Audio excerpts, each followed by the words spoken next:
This is Naoki Yoshida, This is Fern Hall. and you are listening to Aetheryte Radio. Aetheryte Radio. Here we go! All right, hello and welcome to Aetheryte Radio, Gamerscape's Final Fantasy XIV podcast. I'm Fusionx. Joining me today, we've got Aldianaux and we've got Rook. Hello. So Zen is not around today. She's out at, I forget the name of it. It's a Onicon. con. Onicon. I think Yeah. Sly's out there Onicon. too. Yeah. So we had to shuffle some stuff around this week. Originally, the original plan was this would be the review show because we're 2 weeks out from the patch, and Zenidra would have just had her written stuff done and scored, and Ethos was going to join us. She did not get to it before she flew out, so that didn't happen. We're looking to do reviews next week. Hopefully that'll line up with everyone's schedule. We'll kind of play it by ear, and we'll see what happens. We'll keep you guys updated up on Twitter for that. But for today, since we weren't around last week because we had people all over the place, me, Rook, and Fire Martha, our lead reviewer at Gamerscape, we actually got together and just couch co-op some stuff. So that's highlighted. You can check it up on our channel here if you want to see it. We did what was it? Scott Pilgrim versus the World. We did one level of Simpsons because my thing wasn't connected to the Wi-Fi and I didn't have my PlayStation Plus subscription activated or up to date. And then we ended up doing that, connected it to the Wi-Fi, had to update it, and then we played PlayStation All-Stars Battle Royale because why not? Because why not? The classic, legendary, genre-defining game, Yes. PlayStation All-Stars. Right. Which, to be fair, I had a ton of fun with. I It was so fun. Fat Princess, I think, is my main character main. now. In yeah. She is so OP. That Using the chicken is power. deadly. Oh my gosh. If you don't know what we're talking about, go watch the VOD. It's up on the VOD. It exists. But today, we're going to talk about hands-on for patch 5.1. But first, a couple bits of news. There is probably not going to be a show Saturday, November 30th. It is Thanksgiving here in America. And so obviously Thanksgiving is the Thursday before, but I know I'll be traveling and there's a decent chance that everybody else might be too or have people over, all that stuff. So we're just going to call it now. No show on November 30th. So there you go for that. For news, we have new optional items available on the Mog Station. You can get the previously released All Saints Wake face paint decorations for your character for $7. And they also have new paintings that you can buy, kind of similar to the stuff they just came out with for the Rising. We have the key art for each expansion. You can buy each for $10, or you get all four for $20. They're pretty big, so if that's something you are interested in, check that out over on the Lodestone or on the Mog Station. Also, the winning entries for the furniture design contest have been posted. Lots of crazy stuff. They're so good. There's actually, we were talking about this on the podcast not too long ago. There's actually a divination set that's coming out so that you have all the cards down on the table, like astrologian cards, and you can make one pop up at random and do sort of tarot readings for people in game, which is everything I ever hoped for and more. Yeah. We were literally just talking about that. That's We awesome. literally just Just, like, discussed it. That's like such a crazy way to just like throw some like D&D style RNG. Oh, let me read your. Oh, I'm sorry, you're gonna die. Yeah. Whoops. No. The death card never means literal death. It just means that there may be an ending and a new beginning. I'm really into the tarot deck. I cannot wait for it to come to the game. That's I am awesome. so excited. There's lots of cool stuff, so make sure to check that out. Yeah. And that'll take us right into our discussion. I mean, there's going to be, I'm sure we'll be talking, we could go on for hours about some of this stuff. Oh, yes. So this is just upfront, no spoilers. Normally 2 weeks out, we do the spoiler show, which is spoiler cast and review. But since this isn't the review, we're going to just save that all for and keep it the one show. Obviously, if you're on our Discord, we'll probably still lift the spoiler channel on Tuesday just to, keep up with that. But for us here on the show, no spoilers yet. But obviously we'll talk about quite a bit of stuff here anyway. First things first with the update, they updated the launcher. And this was interesting because I wake up patch day. I didn't get up at like 2 a.m. I thought about it. I was like, I could get like a medium house or maybe a large house, or I could sleep. And I still have a small house. So I slept, and I wake up, and apparently there were issues with the new launcher where it wouldn't finalize the download for PC users. But you have if you're on PC, you have the option to revert to the older launcher for a time. Like at some point, that's going to go away. But it's bright. It's very bright. Yes. And I think it's interesting. Somebody, I think, kind of put it in, because it was like, this is okay. And someone had referred to it as like, it looks like one of those like free like PC only Korean MMO launchers. No. And I was like, no. Kinda, yeah. Like it better kind of than gives me that. those vibes. I don't know. I'll play the launcher advocate here. I actually like the new one. I think the old one was just old. We'd had it for so long, and it didn't really reflect all the information. It didn't look as polished as I think the game has gotten. So I did forget when I started it up. I knew there was a new one coming. I was like, oh yeah, we've talked about the fact that there's a new launcher coming. And I opened it and I was like, what is that? What's happening? I was so confused, but I personally like it, but that's just me. Yeah, it's interesting I'm okay too, with because it's just too bright. Yeah. Well, right, and that was my next point I was gonna make too. Like, it's interesting. Like, they are really shoving that light theme in our face. Yeah. With this No, expansion. don't do this. Do not do this to me. And it's interesting too. I mean, and this is jumping around a little bit, but like when I was in game, I was doing a decent chunk of PvP to get the new gear this week, and of course none of my hotbars are set up because I don't PvP.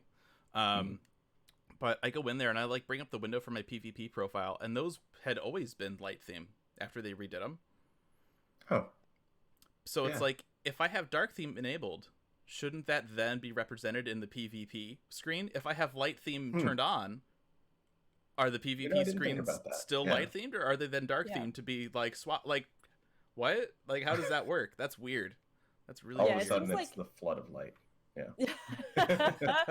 It seems like it should be universal, and it would be nice to see with something like the launcher too, if it really does affect people. And I know for some people that can be a big thing. They really hate light modes or light themes. So it would be nice if we did have something where you could toggle it, so it could be a little less in your face if you wanted it to be. Which is weird, because it's like, you're like, oh, it's the launcher for the new expansion. What's the new Shadow Bringer? Oh, cool. So it's like it's cool, like dark night mode. No, it's bright. It's this light skin. Like, what? That's okay. Maybe the last patch will just bring the shadow for the launcher too. Like, maybe that's what they're doing. Could you imagine if like they did something on the launcher with each patch that like it would be really cool. Like 1.0 Dalamud, right? There's like this little speck on the launcher that just like gets bigger with each. I mean, that would be awesome.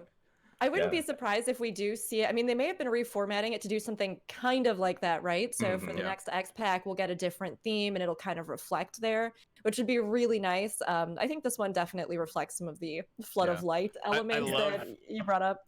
I love in the chat, cool story, Corey. Where's the light warden for the launcher? We gotta fight it. Yes. Yes. That's exactly light warden mini game. Oh, it would be so good. Okay. So next up, MSQ. Oh, before we move on, one thing I wanted to mention about the launcher. I love that it has like the Mog Station links, and there's like the bar of links up top. What I hate is that if I say log into the launcher, get that play button nice and ready, and decide, oh, you know what? I'd like to, for whatever reason, spend money on the Mog Station, right? Click on that. You have to log in a second time. I would love it if you could just log in once. Instead of like having to do the double login. Like, I hope that's something that they have planned, because that's annoying. It's so good though now that we have those Mog Station links. I know so many new players that would come into the game, and I was the same way when I first started, and people would say go to the Mog Station, and I was like, I don't speak the same language you're speaking. What are you talking about? Relating to like account management has never been their strong suit. Right. Where is it? How do I find it? How do I find the button I need inside once I log in? Play online. The only good thing about Play Online and that launcher was the music. That's it. I actually have They Yep. came out with the Final Fantasy XIV soundtrack plus a number of years ago that actually had Mhm. the Play Online Yeah. music on it. I was like, this is the best soundtrack ever. Great. And there's something about those launchers or lobby music. Like, I will never forget Phantasy Star Online for the Dreamcast. Like, the lobby music. Like, just when you're standing around waiting to go, like, down Waiting to to the do planet or stuff, whatever. duplicating Yeah. items with people. Yeah. Yeah. I never And did- then I like don't know what people you're would talking like about. hack it and play different music, and it was Yeah. great. I'm like, why is the Sonic music playing in the lobby? What's going on? That reminds me though, talking about that stuff. Play Online. They're actually this week they announced that they are getting rid of email for Play Online. So if for whatever reason you have been using a @POL or @playonline.com email address, it's going away. Wow. Oh, Such man. a crappy email. Like, I mean, this is Gotta- think about 15, 16 years ago, right? Like, Yeah. Yeah. That would be the weirdest flex. Like, I would use that for everything. Like, that's my I professional email. actually used This is my to business use email Play Online. Yeah. I used to use it to email myself screenshots back in the day off Yeah. off my PS2. Yeah. Yeah. Oh my gosh. yeah, Wow, they're also talk about getting- like nostalgia. We were doing Right. nostalgia dive earlier. That's wild. We're just going to me. right back into it. Yeah, they're getting rid of their community links and stuff too. That whole page. Hmm. So that's, I mean, nobody uses it anymore, right? It's Yeah. end of an era. Anyway, back to Final Fantasy XIV. Right. Jumping into the MSQ, it was interesting. Like there were a lot of themes in this that I feel like were in other pieces of content outside the MSQ, and I really appreciate that. Yes. It was a very, like, all the little story bits of this expansion were very like focused in like a specific kind of area, and I appreciate that instead of just kind of having a little bit of everything all over the place. It felt like really kind of narrowly focused. Yeah. On stuff, and I thought that was really cool. I love the dungeon. Oh, the dungeon's great. Some interesting mechanics that we haven't seen before. You know, first time through took people a couple of times on that last boss. Like, Couple what of do deaths, we yeah. what fire? Don't why we need to burn the piano? Okay. That's like so music. cool though. It is I loved all, and we may talk about this in more detail later, but I loved all the thematic imagery of that dungeon. Just seeing so many different things, from the sort of Anastasia, Yes, there you moments go. to the sort of ghosts and all of the different enemies. And It was so I mean, cool. it's really neat. And that final boss fight, even if it, once you kind of figure it out, it's not super difficult. The fact that you're running around and literally like burning down the room that you're in is such a cool idea. And it was so fun. I was just yelling gleefully in the background, like anytime I got the fire and I could go burn all the burn it fancy all, just burn it all down. Just burn. burn it down. Yeah. As an Elzen, like, we're rebuilding Ishgard sometime soon, and we get this place that's like super elf related. I'm like, yeah, this is great. Just give me more of that. Yeah. Go help And- build Ishgard, and if you have that little thirst for destruction, come over here. Burn some Yeah. curtains and a piano. We got some benches we don't need anymore. The I duality. loved of it too. Exactly. The duality of it is so cool, but it's also really neat because as I was going through it, I couldn't help but compare the two. Ishgard, because of course we're rebuilding it. Yeah. And then what we've seen, without any spoilers, but what we've seen of the elves on the first. It's so interesting to me to see those divisions, because obviously Ishgard is so known for its Gothic architecture. But then you see in so many places with the elves on the first this vibrant color, this life, this beauty. And the fact that, they may be a culture there that hasn't been touched by the Dragonsong War and the cold and the harshness because of all of the issues that happened in the fall of Dalamud on the source. So it's really cool to see what I think could almost be a hopeful future or a change for Ishgard, but reflected in a different world. That's just such an interesting thing. It's really, really cool. Yeah. MSQ I thought was overall it was okay. I don't think it was great, but it was okay. I think my problem is the way they add in Shadowbringers. You go to like, it's like, hey look, Amarot, and everyone's like, whoa. And then like the patch comes out and there's like no mention of Amarot or Asians. Well, and non-spoiler. Yeah. I mean, I agree with that. And like the beginning of it, is wrapping up some stories.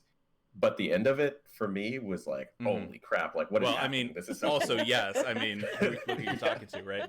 But I, Yeah, you know, exactly, and I right. think that brings up an interesting question too. Like with the end of Shadowbringers, right? We had the post MSQ dungeons, right? We had the academia.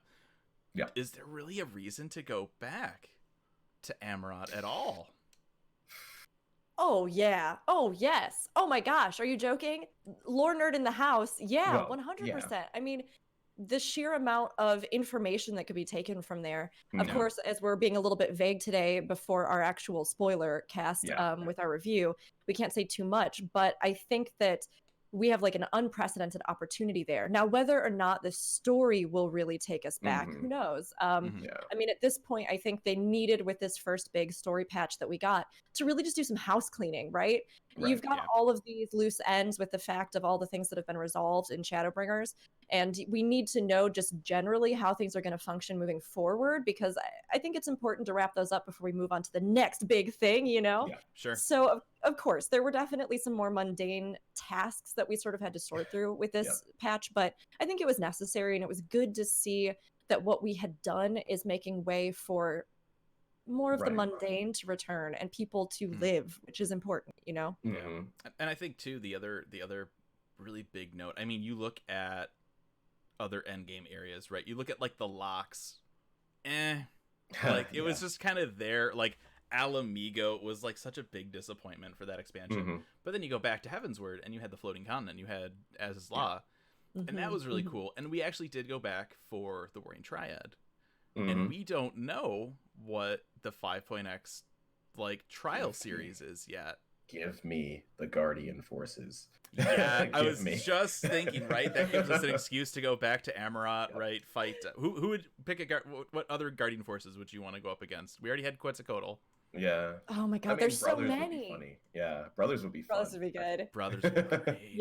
Yeah. I mean, they could do so much with that, and maybe that is where we see Amarot again, because I think that would be perfect, right? Yeah.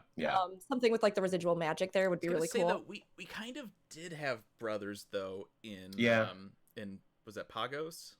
Yeah, that's true. I think. Oh yeah, we true. did. You're right. We did. But I mean, they could easily do they that. could still do There's proper brothers. That's fine. Yeah. I'd be okay with that. Yeah. I would just love if the fight had them, like bickering, like this fun dynamic, and like that'd be really fun. That would be interesting because I mean, how many trial fights have like 2 bosses in them? I mean, like as a phase, sure, but like all the way through or something like that. That would be fun. They could do some interesting stuff with that if they wanted to. Yeah, I mean, Shinryu, I think, kind of warmed us up for that with the multiple targets that you have to watch. I think it would be so cool to have a fight where you were actually dealing with these 2 entities throughout the whole thing. And that seems like a really good place too, because they have been constantly like bringing Anukalai from Heavensward back in and back in and back in again. Oh yeah. I feel like you could easily, like, if they kind of focus on that and bring it together narratively, he could easily be there as a resource too, or leading us into some of the stuff that he has connections to down the road. So that'd be really cool. Yeah, I could see it. Yeah, he's just been standing there this whole time, waiting for his moment. But I mean, they still have been updating his dialogue, which this is so interesting to me. They've updated his dialogue leading up to the release of Shadowbringers. He's been mentioned multiple times in the story. I think they are purposefully like putting him in because of some of the stuff that we might see moving forward, and with the current 8-man that we have, the fact that we've gotten some tidbits there for the World of Darkness again and all of that. I think he's going to end up being a major player, but that's just my guess. I hope so. I would love for them to use him more. Yeah. It's I think once we get to the part of the MSQ, right, when we start to kind of come back to the source, right, or well, I mean, at this point it would be we'd maybe get trickles of that in the next patch, and then that's when they would have that series start up. So yeah, I don't know, we'll see. Fingers crossed. I'm really curious to see, because like we've always had little like hints, I feel like, by this point, of like what we would be fighting. Yes. And we just have no idea. It could be some other like light wardens or something. It could be, I mean, it's not primals because we have those in Eden. Yeah. So they took care of that. I mean, I don't know. We'll have to wait and see. We'll have to see. Yeah. Speculate. Yeah. It's always fun to be at that point in the patches. You know, like you Yeah. don't know what's going to happen. It's you know, it's more fun. It brings that excitement back. It's plus- it's weird. Like we crave all this information, but then Mhm. we'll be like, hey, so you haven't shown us like anything from Omega yet, Yoshida. Like this is out in a couple weeks. It's like, yeah, no, we're not planning to. We're just gonna like, here you go, Just drop and it. it's There you go. Yeah, Yeah. I mean, it's great. Yeah. I mean, honestly, that's kind of why I think the patch cycle, while we have to wait between content, so it's not one big, huge release, Mhm. it's always some of the most exciting times for me because whenever those releases do happen, I mean, we have no idea how things are going to pivot. Right. And sometimes it might be a slightly more like low key, the lead up into Shadowbringers there was mystery there, but it wasn't, like the punch in the face that the Yeah. post 50, patch quest ended up sort of going into. Yeah. You never know exactly what the pacing is going to be, but you do know that it's going to be setting things up in this massive way for what's about to happen.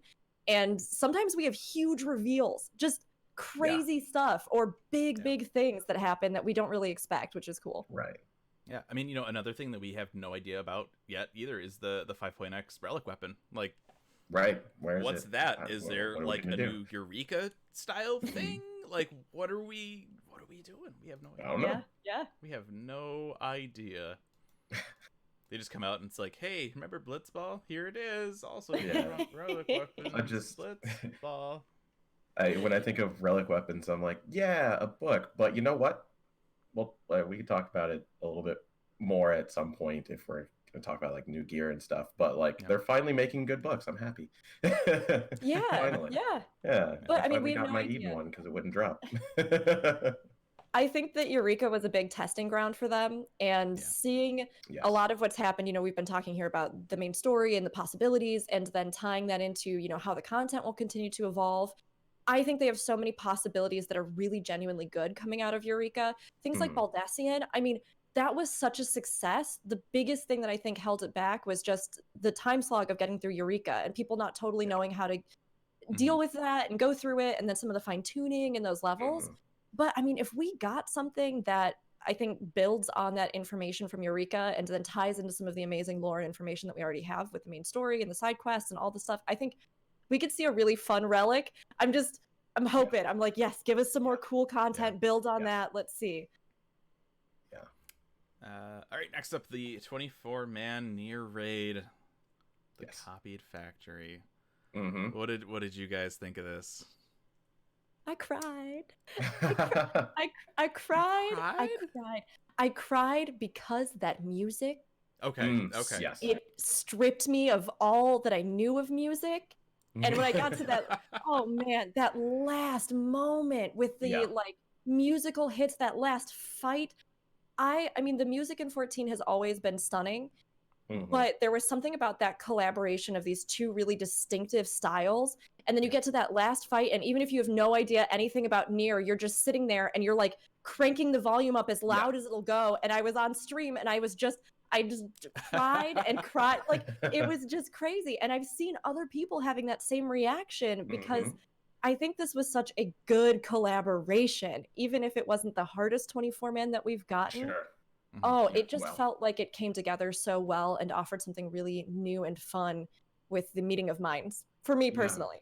Yeah, I agree. Like that music, like I've never played Nier. I've never played any of the series. So I was like, I'll play it before this. Did not get a chance to. But so most of, like it still made a lot of sense to me and it was really cool. But the music was where I was like, oh my goodness, like now I need to play it. Like, holy crap, is this I've indicative tried, of the music? Yeah, and I mean, and I've talked about this a few times. I've tried Automata a few times, and I just can't get into it. However, that having been said, I did buy the soundtrack. I love the soundtrack for this game. Right. And for me, the music was the best part of the raid. Yes. The mechanics, I mean, there were a few kind of, new things, but somewhat self-explanatory. The story, it's a mess. I think it doesn't. I don't know what they're doing with it. I hope it makes more sense once we get into the next two installments of it. But right now, I have zero reason to care about anything that's going on with this storyline. Right. Yeah, it did. I will agree with you that I think I have hope for the story because I know Sure. I've played some of Nier, so I haven't played all of the endings, right? But even with Nier, the sort of beauty of that game, if anybody else has been sort of struggling to get through it, is that I think you really just have to like make yourself play it.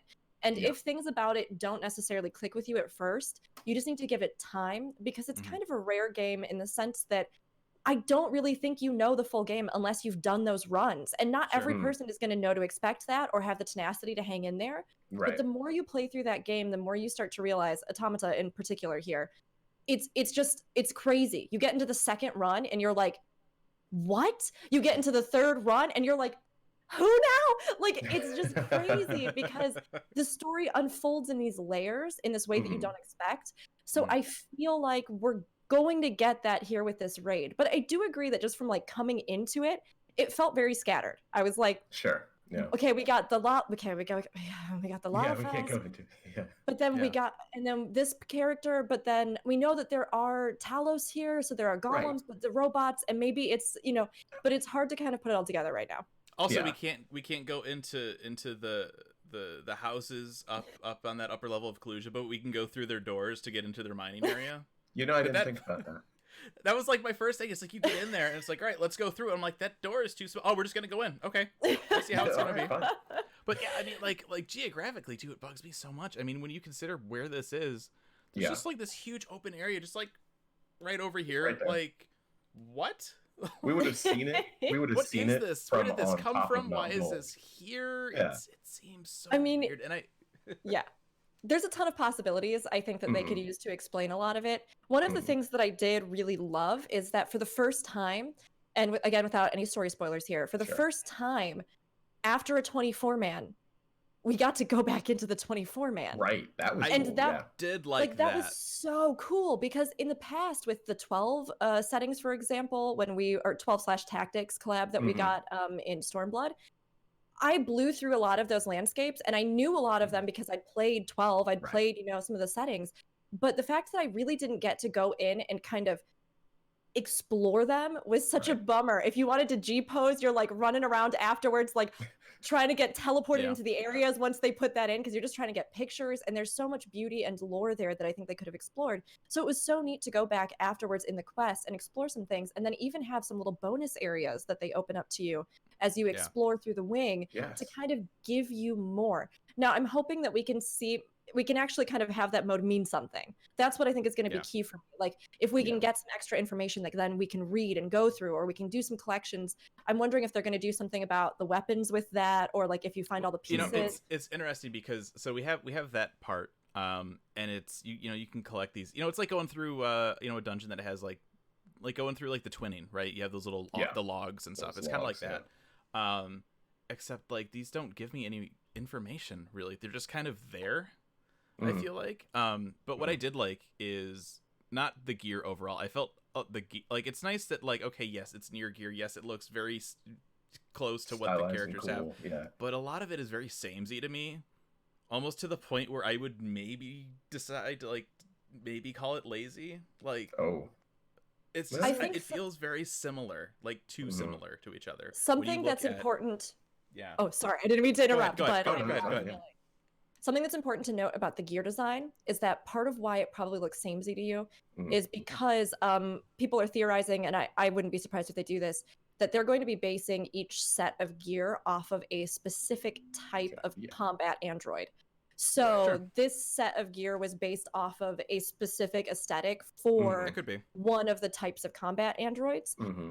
So it's kind of like variations on the same theme, if you will, that it's just supposed to be essentially this ranking of android, and then reimagining that type of gear for each of the different classes. Which I think it kind of like doubles up even more so on the idea of like fan service, right? For what's already like a super niche title, even if you're already like a Square Enix fan, like, I mean, people will argue with that, but that's my opinion anyway.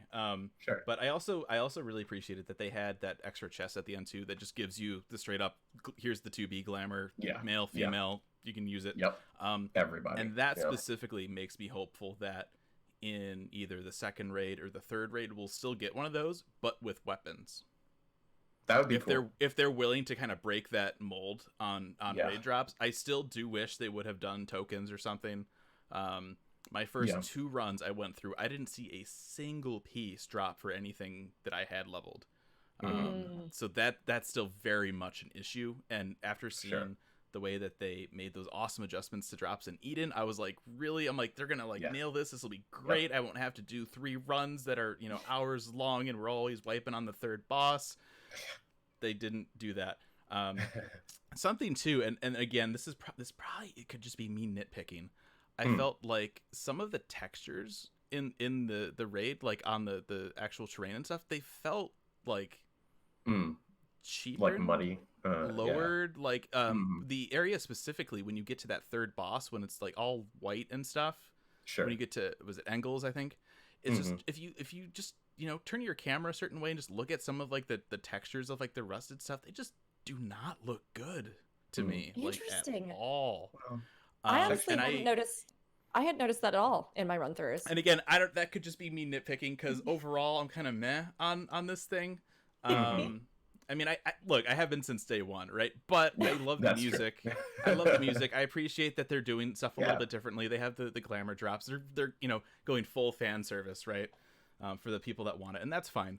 But yeah, I don't know if it's because they did talk about actually taking models and stuff from Nier and putting it into 14. So I don't know if this is just an example of textures that they just ripped and threw right in. But they would have to downscale them good to me for some of this stuff. And granted, like, that's totally Nier, right? It's not the greatest looking game, like by today's standards, right? It's not bad, but it looks like Nier. But for it being in 14, it doesn't look like 14 standards. Is what I would say. But I'll just again go to the opposite side of that. I think because no, I mean, it is interesting, because I think that we have something here that hasn't necessarily really happened for the community in a while, or I mean, even in the longevity of the game, which is that we have this game, this title that is not directly tied to Final Fantasy. So like Stormblood and things like that with the 24-man collaboration. Obviously, that's a big set, a big we've got all the levels, the maps, the bosses, but it's still the Final Fantasy franchise. So it kind of has this tie-in where, it's part of that nostalgia. Nier, I think, has brought this interesting division into the game, because Nier has overlap with the Final Fantasy community. Obviously, it's got the JRPG elements, it has all these different things, but it is not directly a Final title conventionally, right? Like, there's some discussion about Drakengard and all the things, and are they in the same universe, and all these different, fan theories, but it's different. So we're trying to sort of combine these two completely different titles, and some people may feel nostalgia for Nier and love it and then be really invested. Some people might not, and coming in from the outside, you're going to have these discrepancies in style. I personally, I thought it was gorgeous. Like the lighting in those zones, I was just, oh my gosh, like as you're going down and you're flying and you see this animation, these incredible structures behind you, and like the rust with the greenery, it just felt so distinctive to me, because yes, it was Nier, but it also was something that we haven't necessarily really seen in Final Fantasy before. This texture, this contrast, this feeling. So I was super in love with it. And I'm not going to lie, I love those outfits. I thought I would hate them. I thought I wasn't going to wear them. And then I got them and I put them on all my characters, and now I can't stop. That's not to say I hate them. Like, I mean, I finally got a piece I could use, and I glamored it. Like, it looks nice. But on the whole, and again, this isn't just saying because it's Nier. It's looking at what we've had previously. You look and you go back to Ivalice. All that gear was unique. Some of it sometimes copied characters, sometimes it didn't. But then it's this idea of just it's that disconnect, right? Which isn't bad, it isn't good, but they have to really make it work, right? And so far, it feels weird. I mean, we already have like the Talos, right, on the first. It's like, hey, like we have like robot things, like that's cool. Oh, also now there's like completely perfect like modeled androids that look just like real people.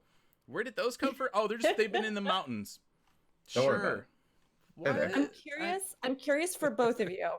Do you think, because there was a lot of discussion leading up to the Nier 24-man, whether or not it was going to be set in Garlemald, because there was this idea of like the Garlean technology element, like maybe it's a secret thing they've been working on or stuff like that. Do you feel that it would have been more convincing for you? I mean, Fusion in particular, but Aldianaux, if you have thoughts on this too, do you feel like it would have been more convincing in that setting, or do you think that it could work if we stretch some things on the first?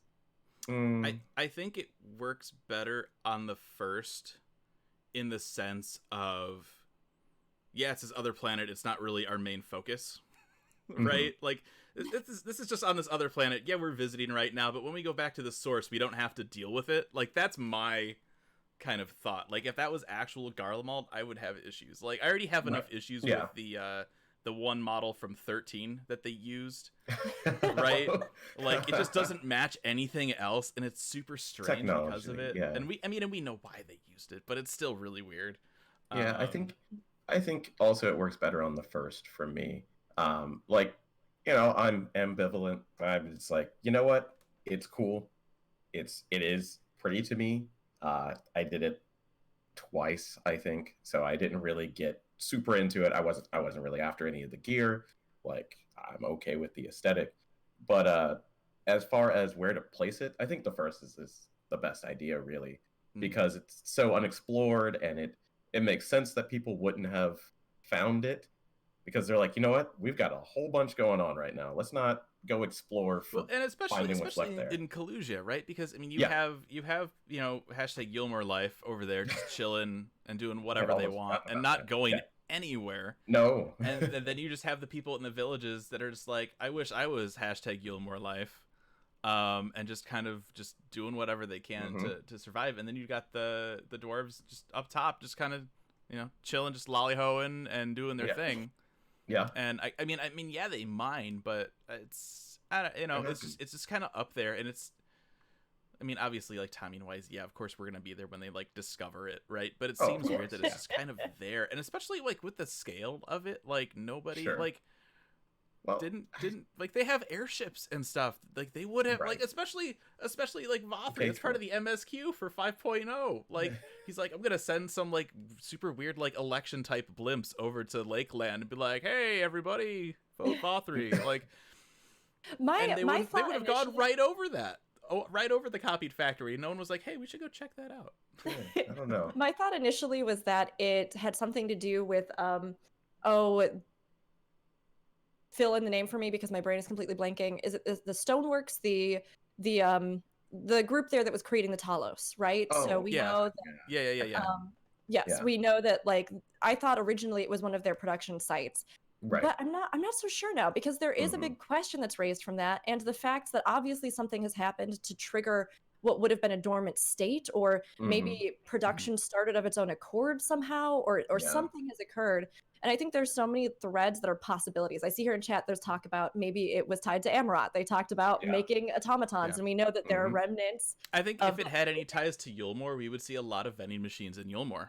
Yeah. We don't. So I had wondered too if it might have something to do with Omega. I mean, we know so much. We've seen a robot take a humanoid form there before with that raid set, and we know that there is this thing that exists in the universe that has affected us, be that it would be sci-fi a really dragons or interesting way for them to discuss how far the split extends, which was a question that we asked Koji back at FanFest, and it's like, yeah, we don't know, maybe you'll find out. And that'd be a really good way to do it. Light is stasis, we know that 100% now, and so maybe destroying the Light Warden may have brought it back from a dormant state, and it's just been going since we destroyed the Light Warden when we did through the MSQ. Or maybe they just go super crazy, and at some point we end up in the space station, right? We'll just, we'll throw a space station up there, and then like they'll edit the Eden animation, right? That big attack, and they'll just have like this little space station just kind of chilling up there. You're like, that would be so cool. That's how we find out about it, right? I think that could be cool. I mean, as we have always done, tin hats have gone on, and now we're in Theory Land. But I mean, I think there are so many possibilities. And one of those big questions that I did have going into things like Shadowbringers, people were asking this all the time. I mean, we know that, Midgard-Stormer seems to be a singular entity that has come from outside of this split in this universe and then came to the source. So there was all this discussion, are we going to see that this happened on all these other reflections? When did when did these timelines occur? Is it unique to just the source? Is it unique to just something else? And I mean, of course, you could say maybe even something tried to follow Omega and then ended up at the wrong reflection and has now started happening. I love, Aldianaux, your idea with the stasis and the energy. I didn't even think about that. I mean, there's just so many possibilities for what they can do. Yeah. So I think we just have to kind of we still need to go to the moon, right? Is that still a thing that we need to? I mean, I feel like we definitely do. We need to do. So, and Bismarck which moon was it? Was it a real moon? Maybe it was a recording studio in Garlemald. We don't know. We'll find out. Hopefully, at some I just point. want Bismarck to take us to the moon. Give me this, please. Yes, Okay. thank you. I want Yes, please. it. Just do I a mean, quest. Urianger is gonna have I to- had a nickname back in the day. Oh yeah, what was it? The lunar whale. That's kind of a That's interesting. Ooh. just imagine what Urianger is gonna have to do. Like, it's like he's gonna have to be Bismarck's like personal servant, because you know he was supposed to like He already had to like brush his teeth or something, Yeah. right? That was that was the deal. Thanks for giving us this lift. I'll brush your teeth. I'll be a dentist. Yeah. You know that Urianger loves it. Let's just be real. You know that he's like, all right, yeah, let's do it. I've never brushed, a face teeth before. He's like, look, if it gets me away from 72-hour riddle marathons with the Pixies, I'll do whatever you want. Also, if I don't have to swim, keep me away from that. Yeah, I forgot about that part. Mm-hmm. All right, so moving on from the near raid, we spent a lot of time talking about just the first few things. Yeah, a lot of stuff. Or they were big things. Yeah, there's some big things. Pixie Beast Tribe quests. Have you started these yet? Yep. Mm-hmm. Yeah. I love them. I love the plot of them. I think it's lighthearted, but also like you kind of get to this point in the story where you're like, I wonder if that, and then the next question you're like, I think it is, and then it's like it gets really interesting, and it really helps to connect all these story elements that we've had. I love the playground. Like, it's so unnecessary. Oh yeah. But it's interesting that they have something like that. Like, I would consider like adding a new area like that, like development and cost wise, that's probably a pretty big thing, right? Yeah, probably. And to get something like that, I think is really cool. Yeah. It's also just, can I say, it's been so fun to see people react to that area. Right. Yes. Because it's kind of like the Hildebrand quests in that there's not really a functional purpose to have to do that, right? There's not a reason mechanically or gear wise. It's not going to increase your eye level. You'll get some special cosmetics maybe, but that's not really the point of why people do it. And I love that 14 invests in the joy of its players. And I think that sometimes we forget that joy can just be a reward. And Hildebrand for me is just pure joy. It's funny, it's hilarious. And seeing players act like children again in this playground, it's so fun. Like, people are going in and taking pictures and like spamming them all over Twitter and having so much fun just goofing around in this setting. And I love that. I think it's such a good reminder that we can all find a little joy and just have fun within the digital space, you know? The biggest downside I've found for this new place is you can't enable G-pose while you're going down a slide. No! You just have to, hide your UI, and just as you're going, you just have to mash that button, move your camera around, and just hope you get a good picture. It's hard. Slide extreme. Yeah, that's right. Oh no. Yeah, I thought they've been good so far. Yeah.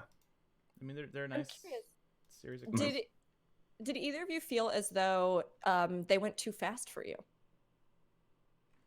That they didn't seem as much effort as previous beat traps? I mean, yeah, a little bit, because the quests are like super quick, and I mean, I enjoy it. That's good. And it's but, I mean, one of the things, and I mean, we'll get down to this when we get to Disciples of Hand and Land. But Shadowbringers has been really good with cutting out the bullshit. Yeah, definitely. And I mean, we still like I still really like the story for these Pixie quests, but yeah, they do seem a little shorter, and I think that's fine. It's, I mean, again, we run that risk, right, of having these quests that follow a template, right, which is something we've talked about a little bit before. Like, it's not always a good idea to do that, but I think in this case, I mean, the way that it works and the way that this other area is set up, I think it works fine. And the way that they're telling the story, I think it's really interesting to me. It's not just like a throwaway. I think it's actually going to be like one of those like especially like world lore, like first lore. Yes, like buffs, that's like what you're I gonna do wanna see. wanna do these for sure. Yeah. Yeah, I would agree. I've seen a lot of people. I asked because I've seen a lot of people talking about the fact that they felt like they just blew through the Pixie Tribe Mhm. quest. And I think to me, one of the things I at least really liked about the Namazu was that I didn't have to do another Moogle crafter quest Yes. chain. You know, like Yes. it's so it's tough because you need repetitive content, obviously, Yeah. to Mhm. give people something to do as we wait for patches. And that's just kind of the nature of it, right? We need something Mhm. that we can recycle and use that's going to have some longevity to it. But there's always that balance of when is it too much and when do people start not liking doing it? Like when do they Right. start Mm-hmm. complaining versus, oh, I'm going to log in and do those quests and it's going to be fun. Mhm. And I feel like it's nice to feel as though you make good progress when you get Yeah. in there. And the it's story is a important reward. to have a balance. Yeah. Like we talked about the Moogles. I finally, like after years, finished Moogles probably like right before or right after 5.0 launched. Mm. And the problem with Moogles was the story was okay. It wasn't great. Yeah. Like you look at like the Namazu stuff. Like Namazu went full Hildebrand on their cutscenes, and it was Definitely. fantastic. But you look at Moogles, and it's just like okay. But then you look at the rewards. It's less reputation for those quests for whatever reason. They don't give you as much as the newer ones, and so they take forever to do. Yeah. They really need to go back and boost the rep on that because it's ridiculous. Yeah. But you look at it's that combination where you don't want to make people grind a lot. Obviously, they're daily, so you need to let people grind, but you need to have the quest be just different enough to not be super monotonous. But then you Right. have to have that story be good enough to not just be a throwaway. And I think so far from what I've seen, I think they nailed it. I think they're great. You have this playground area that you unlock and upgrade a little bit. And it gives you even on top of what we had from Beastman before with that area, it gives you a little something extra, which is really nice to see. It's just like one little thing, right? But it helps to kind of break the mold, which is something that 14 is known for. These repetitive. This patch you get this like it's like hey, here's Beast Tribe. Also, there's like a playground with it. Okay. Okay. Great.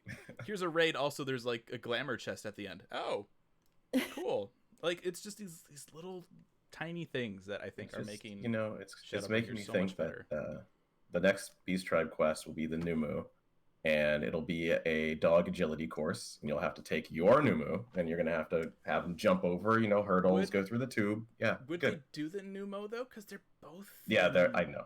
Yeah, I know. They probably won't, but that's what I want. I love Numu, so. Yeah, I mean, I honestly wonder about that though, because Yeah. I had been thinking the same. When they told us that we were going to get Pixie Tribe quest, I just thought it was going to be the Numo.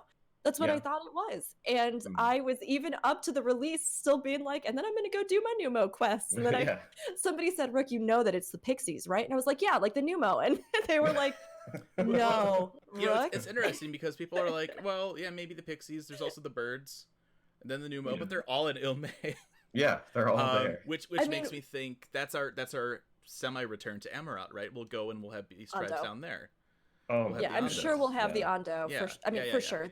There's even just some interesting stuff already with them. I mean, if you've done any of the side quests down there, I did the quest for the Queen, which doesn't really have a purpose. I mean, it's not like you're trying to really get something special from it, but I was actually genuinely interested in that. I was going some interesting stuff down there. It's like, how do we give birth without water? I don't know. I don't know. Look at me. But I felt like it was my fault, so I finished them all. I was like, you know what? I'm going to do it. I would just like to apologize. Yeah, seriously. Yes, that's why I did it too. But I mean, that is a really good question because, I mean, the first has just limited space. We know that right off the bat. I mean, so much of the planet has been consumed. So we may see that it actually is different. Talking about those little changes, we may see that they are going to use some of those multiple beast tribes in one zone like they haven't before. And I think it could give us a really interesting opportunity to not only get a complete story of a zone, because we know the Pixies had a tie, to life and things that are going on. And we know that the Numo had a tie to the historical, like the history. All the beast tribes just go full on like Verbert and just. Yeah. Maybe. It would be interesting. We could maybe. I mean, and whatever we've got there, they could monopolize, which I think would be really interesting to see. I would love to learn more through the Numu or, the birds, which I'm spacing on their names. The Amuro, yeah. Yes. Like, yeah, I would love to. Like, that'd be great. All right. Moving on. Have any of you played with New Game Plus yet? Not even a little bit. No, I didn't think so. I mean, I threw it in here because it's new. Yeah. I mean, it's one of those things, like, it's a great option, but Yeah. we don't. Yeah. I've seen people like post pictures with Hush Fund. Yes, yes, yes. Yeah. Of course. It seems to be a Horsefant dating simulator Yeah, for the that's most right. part right now. Oh. That's really what it is. Which I'm not too surprised by, and I Nope. wouldn't lie if I hadn't thought about it for some of Right. my faves. But I think a lot of us, at least for me personally, I'm waiting for the ARR rework because Yeah.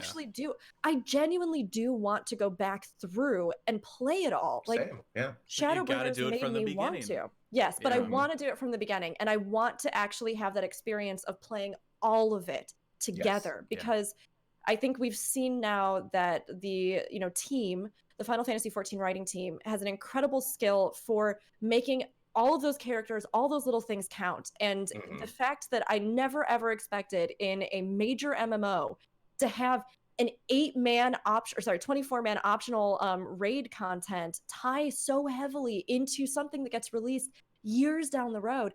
I Right. mean, it's amazing that Tapestry, and I think they're always looking to make it a more coherent, almost single player experience. So Mhm. I want to go through and play it like it's almost a single player game. I want to go through that and then do the trusts and try all the new stuff. So I personally have just been holding out for that. But I'm interested in it. Mm-hmm. Yeah, I would love to play Until then, back we'll through. just be like, hey, if anybody needs me, I'm gonna NG Plus and just go drink some cocoa. If anybody needs me, Gonna go chill with my bro. just kick it with Harcha Bro over here, drink my cocoa. Have any of you played with any of the new housing stuff at all? Nope. Just there's I some have new a furniture little. pieces. There's I think there's one or two new glamours for your outside. Yeah, I've messed with it a little bit. Yeah. Out of curiosity, do you remember what patch the furnishing preview got put in with? Was it this one or was it it was a previous one? I want to say it was either 5.0 or like 4.5. Yeah. It's more recent It's definitely think- more for recent. sure. It's funny to me because I somehow missed it entirely until some of the more recent housing updates, and then I was going through and I was taking a look at, oh my gosh, we've got furnishing previews now. We've got all these other things. Right. I'm just Yeah. still holding out for when I would just love it if, kind of like you can get additional retainers, you could maybe get additional housing item space with a little extra on your sub or something, because I need Yeah. to max so You much just- of all the just give items. us- Throw forever. some gill at a raccoon. Yeah. Yeah. And just, Please. 50 I more keep- spots, yeah. please. Oh I man. keep saying they can totally add instance housing. Just put it on an island in Hingashi. You talk to Yeah. one of those like spirited animals. It aspects. just happens Yeah. to be a Yeah. raccoon. Yeah. It would be perfect. Yeah, I got one of the first things I did when I jumped into this patch. I mean, like in the few days after, I went and I picked up a picture of Amarat and a picture of the Rapture, they call it, Sure. which is from the Crystarium, and I'm just like, I need these in my house. And then I got me being the super artsy son of a bitch that I am, right? I have my picture of Amarat on the wall. I bought the Hades trophy, Mhm. and then I have the spotlight, so it casts the shadow from the Sure. Hades trophy onto Amarat. Onto the. Oh my goodness. It looks great. It looks so great. Oh It looks my so good. god. I tweeted it. If anybody follows me on Twitter, there's a picture. Yeah. of The it there. artistry. Ethis was giving me some crap about it. I'm just he's like, why are you posting the Zodiac thing? I'm like, it's a remembrance totem. I don't Yeah, what it's are you just talking about? Yeah. Look, we all have a lot of feelings, and we Yes, have to yes. express those feelings somehow. And Somehow. housing art, I think, is very important to that. Yes. I mean, Yes. we've all seen those houses that are shrines to Harshafant or the Sultana. Like the 50 Namazu in like some weird like Yeah. Now, I mean, I've seen Bahamut, like a Bahamut cultist house, which is frankly probably what I would do to my Yeah. home. If like I owned one. like all the Namazu is like a pentagram or something on the floor. Yeah. I'm just gonna back away slowly. Yep. But still watch from a distance because I want to see where this goes. Yeah, I just want to know what if I'm gonna have to run. Is there gonna be like a giant Namazu we have to fight? Like, Yeah. It's kaiju. I want to see Yeah. that. Yes. The new Yojimbo Gate in the Gold Saucer. Have you guys run across that yet? I have seen it from the outside because I was like, Okay. I was just in the golden saucer. Yeah. And it was just happening. I was like, oh, that's cool. Yeah, I mean, I always do like my daily mini Mhm. cactbots. So like if it's up while I'm there, I'm like, sure, I'll do it. I did it once, and it was it gets hard. Like, does it? Yeah. It's not just like, okay, like here's a column and we slice it. It's like, okay, here's a column and then here's 3 columns and then we slice it, and they like go in like 3 different directions on each one.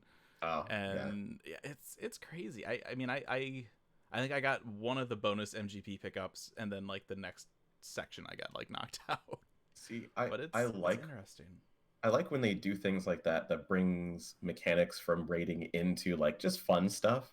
Like one of my favorite things in WildStar, and it was the housing, but in the housing you could get this like looked like an aircraft carrier, but all it was a test of mechanics. So it would like do the circle telegraph, it would be lines, and it would do this and that, and if you got hit, you would lose. And so like I spent so much time just messing around with that thing. It's really cool when they do that, I think. Oh, for sure. And I think that it helps players in whatever way engages them, whatever content engages them in the game, to learn and have learning be a process that's fun, right?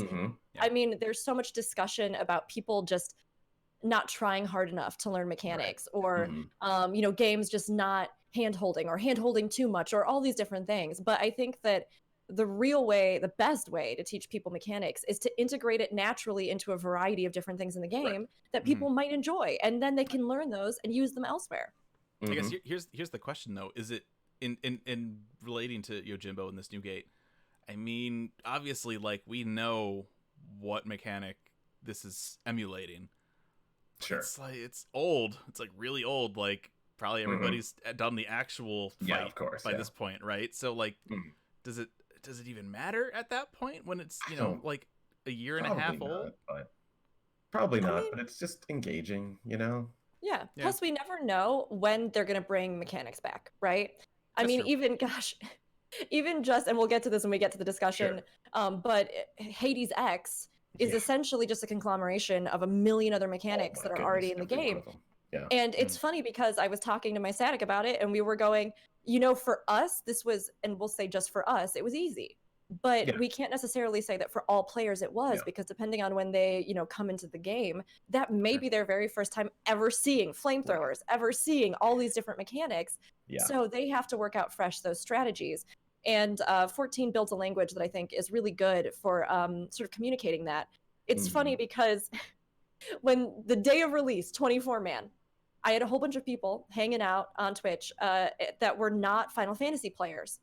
And of course, as Final Fantasy players, we know that 24-man release day is a hot mess. Everybody's dead. Everybody's a pancake. Everybody's getting rezzed. But I had people in the chat saying to me, how does everybody know the mechanics? Have you run this before? And I was like, half of us are dead. What are you, you know? But it was funny because that consistency, that language of fight and what you do in a fight and how you navigate a fight is so consistent in 14. Whereas in other games, it may not be. So people have a better idea of what's happening, and it actually does show, even if it doesn't feel like it all the time as Final Fantasy players. So I think it's not bad to have those reinforced, and we never know how they'll use them in the future. Exactly. I mean, I remember showing someone, like they were just here and they were like, oh, what is this? And I was, you know, fighting like Titan. And we were, you know, like doing the parts where you have to go back and forth, and then it's the spreading square, and they're like, how do you know, like, what? How is this possible? It's like, well, it's just, you know, we did the normal, and it had some of these, and then there was this, and, you know, I was realizing that, other games don't have it. Like, most other MMOs don't have That's when you just lean back and you're like, I don't know if you knew this. I'm a genius. I just know everything. You're safe. Totally. We've got it. No, but it's true. And that's such a helpful thing. If there are any new players out there who are looking at some point to get confidence to do things like endgame, I always tell them, you can start wherever you are in the game and start learning the fundamentals. I mean, if you go into the normal modes and you pick apart those fights and you're just going, okay, I can do this mechanic because it's telegraphed, but what is it actually doing? Let me just try and parcel this and learn it and figure it out. Because really the only difference is that they take those and then build on them for harder content. So if you're learning those basics, you can build your overall, you know, language of the fight to the point where when you get into new stuff, you're able to respond really quickly and to understand the basic building blocks of what made up that component or that fight. And like all of that from Yojimbo. Yeah, right. I'm like, what were we talking about? Oh, right, the gate. I'm gonna assume nobody did anything with performance updates. I am going to tell you the truth, and I am a level 29 archer. Oh, you're doing it. I'm trying to get there. I'm going to tell you the truth and say that my bard's almost level 80. It got a little bit pushed back because of dancing. I love my ranged physical. And I have never used the performance feature. I hit a few keys once, went okay, and haven't touched it since. It's actually terrible though, because I come from a background of music, and I love the fact that you can play music as a bard. Exactly. I just have never gotten into doing it, but I have seen a lot of people, it seems like, taking advantage of it. I know there were some ensembles even just playing around Limsa. I've seen it's really a lot weird of when you like go into one of the main cities and all of a sudden you're like, what is that sound? And it's just some guy on a trumpet that doesn't know what he's doing. And I'm like, okay, great. All right. The best thing that I heard, it was so good. I was hanging out in Yulemoor, and I went over during our raid night to go, get some stuff or meld some things or whatever it was. And somebody was sitting there, and I don't know how they were doing this with, server differences and paying, and I have no idea. But they were just playing the melody of the Yulemoor music perfectly in time with the Yulemoor music. On I don't remember if it was a saxophone or if it was trumpet. It was something. And I was sitting there going, this is not an arrangement of this music that I'm familiar. And then I just saw them in the corner. When you teleported in, you must have just been at the right point for the music. I wonder how that works. I've never tested that. It shouldn't. It shouldn't. It really shouldn't. Yeah. That's so cool. Weird. I mean, I think it's amazing because I would like to get more into those things. It's usually just a time matter for me because I want to. It's a lot to learn, a lot of UI to reconfigure, and All I gotta say, it's cool. Is the Pixie area we were talking about. So I was a musician, kind of not anymore, but my instrument was the xylophone and the marimba. So you go into the Pixie area and you hear it, and I'm like, is that in performance? That's not in performance. Where's my xylophone? Where's my xylophone? That's amazing. I love that. I mean, it's so cool though, because again, we talked about earlier, the joy, just sheer joy being a reward. I think that this is something that taps into that, but it also taps into people, their history. I mean, we've seen some amazing things. Stage Reborn has been, brought up many times, but that, got started by people who had a history in theater, in Shakespeare, and passion for it, and then realized, if I can't do this in my real life, or maybe I just really am passionate about doing it in a game, I can bring it to a whole new venue. And the possibilities of these updates and ongoing content and additional content like playing music. I mean, we could see a fully staged production that has a literal pit band, exactly. And that's amazing to me in a game, in an MMO. I mean, what an incredible way to say to the community, look, we create content and we release it, but why not create your own content and your own relevance as well and have fun with it? That's just such a neat thing to me. All right, moving on. Job changes. What's Summoner like now? It's got the big DPS. Yeah, it does. Oh boy. But it's sorry, it's Black slower. Mage. Yeah. Okay. It's slower, which is a good and a bad thing.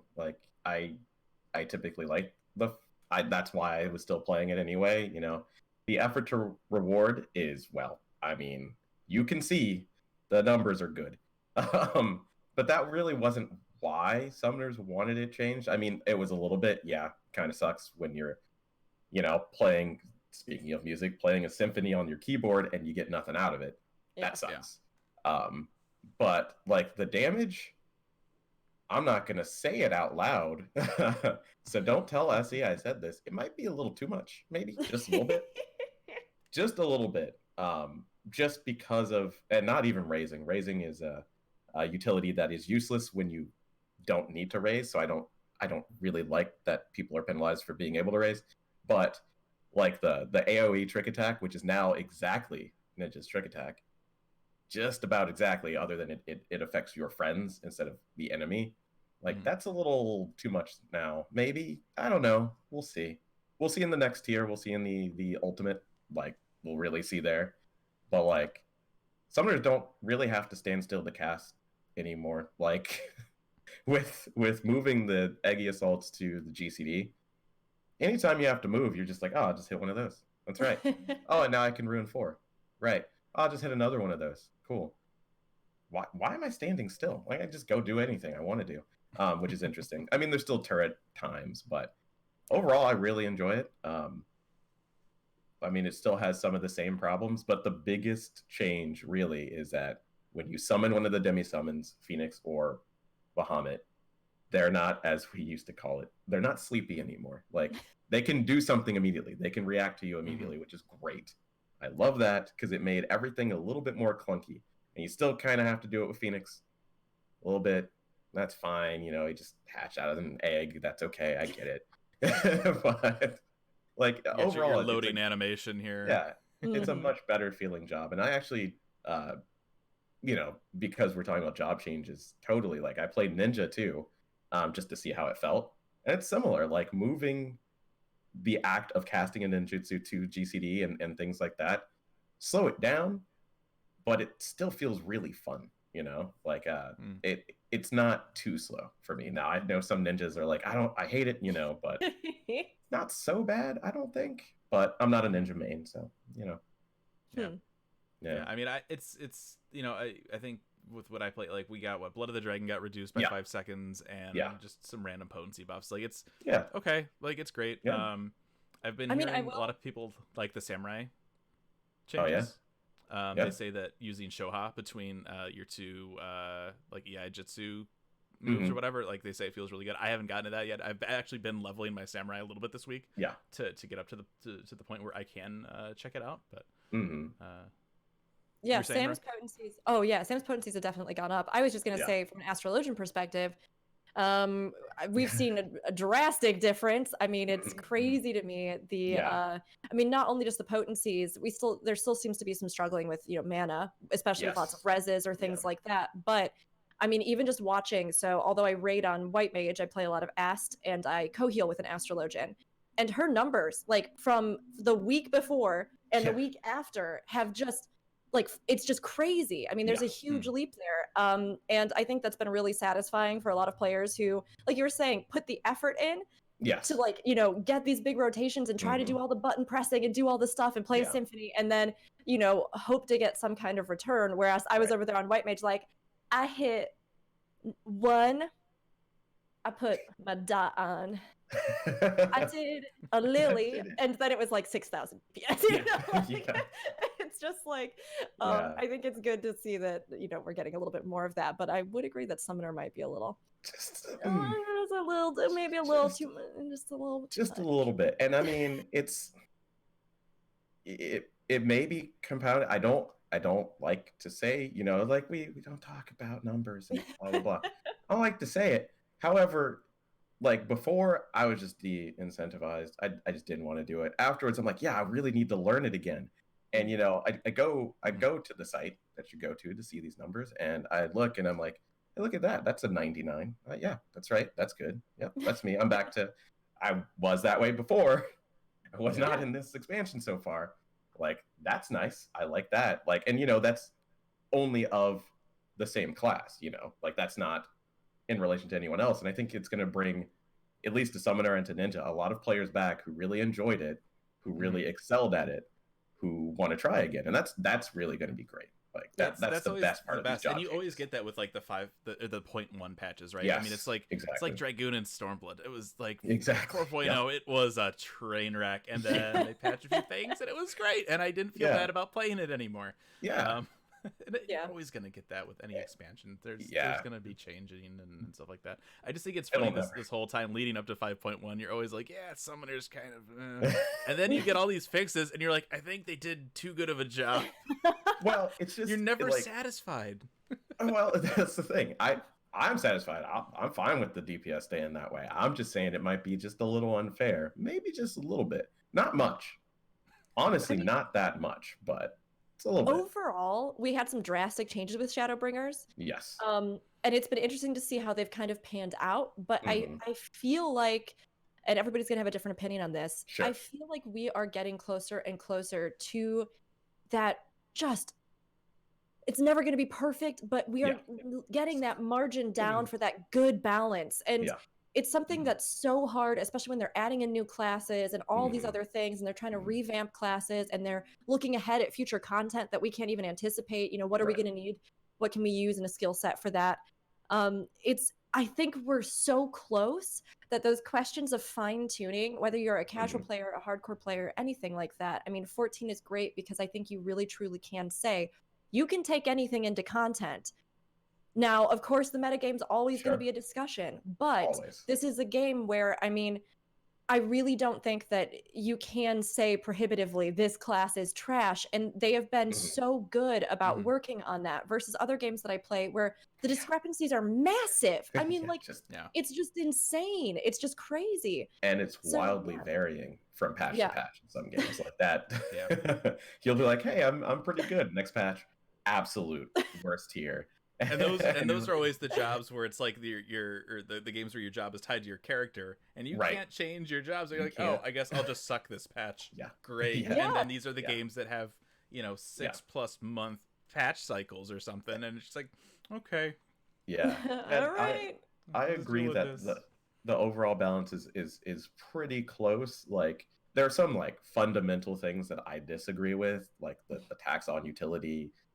Like only one support class and them only buffing one person the most. Like, those things I don't enjoy, but the numbers really aren't too far, separated anymore with a couple of buffs to machinist, like a couple of, get ranged up there a little bit more, but it's getting there, it's getting there. Yeah. I think the big thing for me moving forward would be, I mean, obviously because I play a lot of the healers and support and or range physical. I mean, those are roles that really appeal to me. And it's tough because, we're talking about the numbers game and how it's always a sensitive topic. And I think the big issue for that for me is that at the end of the day, because we have tangible tools that we can use if we choose to measure things like damage, it's very hard to measure those more intangible things, right? And playing a lot of those classes that buff, gosh, I would love it if in the future, somewhere in the future, we could get more tangible tools for just automatically telling what impact you're having on a party, right? Sure. If my personal DPS isn't huge, how am I affecting things in a different way? And I think they're trying to sort of deal with that question, right? Like, what do we buff? What don't we buff? What is something that we think is a good synergy? What isn't a good synergy? What is going to make a meta versus what is going to create a more, variable field? And I'm curious to see, because there's a lot of ways you can sort of kind of see it, but not a whole bunch, and you have to do really weird stuff to try and get it. So I think it's just one of those things where there's so many ways to be valuable on a team, and I'm excited to see how they keep, making everybody a little more consistent, and we're getting close, but we also can see people shine in unique ways and classes shine in unique ways for players. Definitely. We need those moments of glory other than the healer limit break, like we need those. I did it. We're alive again. What I did had a tangible impact and everyone felt it, and it was great because and only this job could have brought that. That's even what if it's I love. not just DPS, right? It can be something else, but let me see and feel that impact, that there's a lot of those, like the paladins with man, what is that called? Passage of Light? The wings? Passage of Arms, yes. Yeah, that, like, usually it's rote, it's in a transition with a big piece of damage, but whatever. But sometimes you can use it to really save people. Like, and when you're a paladin that does that, man, that has to feel great. Like, I don't know, but it has to feel great. Like that cheeky, like, oh, I got it, and they live with like a sliver of life. You got to know that you helped there. That's cool. Yeah. I mean, my kind of like, ooh, look at me is like Machinist during Leviathan when the platform drops and I send my robot out and it's just floating. That's my like good like gotcha moment. Yeah.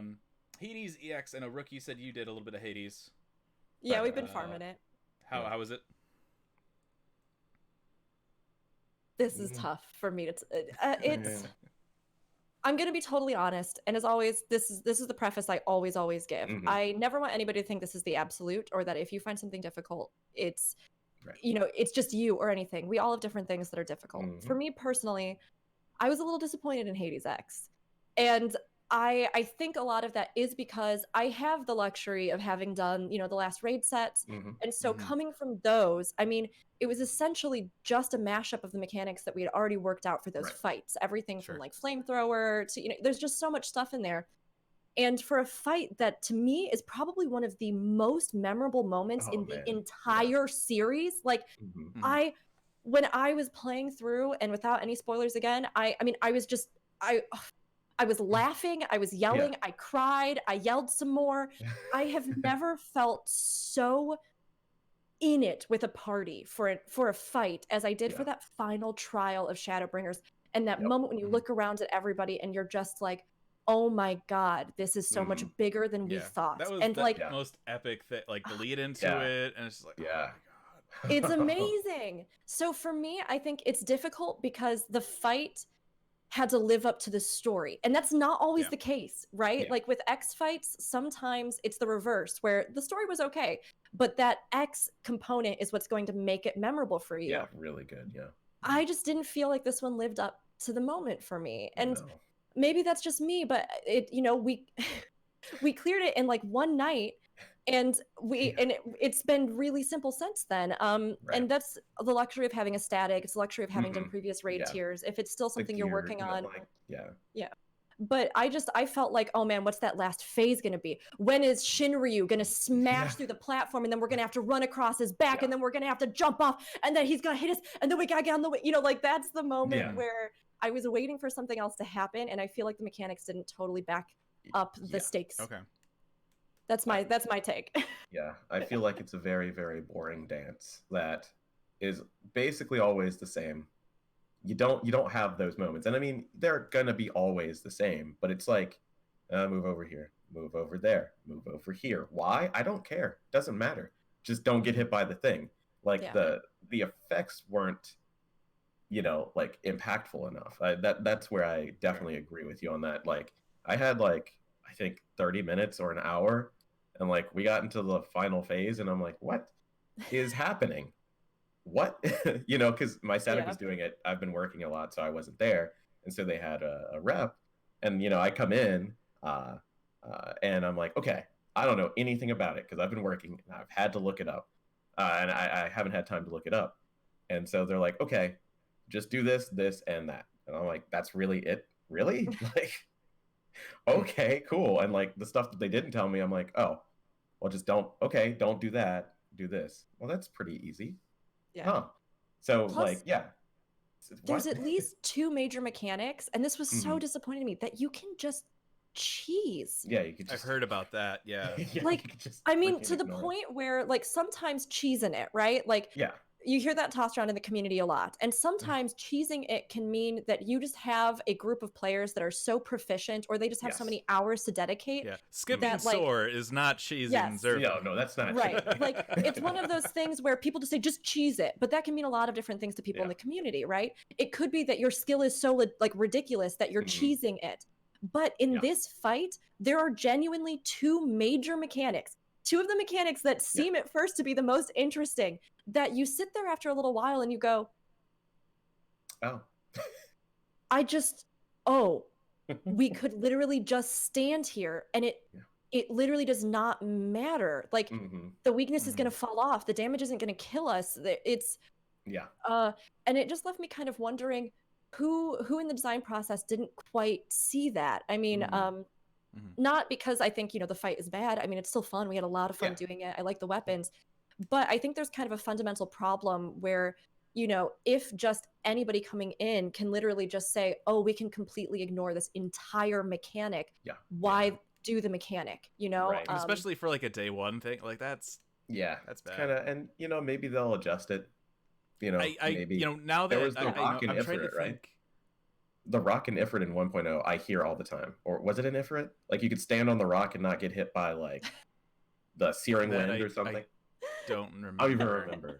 Like I remember people talking about it. I don't know. Maybe that, I think I saw that this exploit was actually posted up on, like, I want to say like Polygon or something. Like now that it's in like big media, it's gonna get hot fixed. I guarantee it. Yeah. Like, this is, I'm sure they'll do something. Oops. Yeah.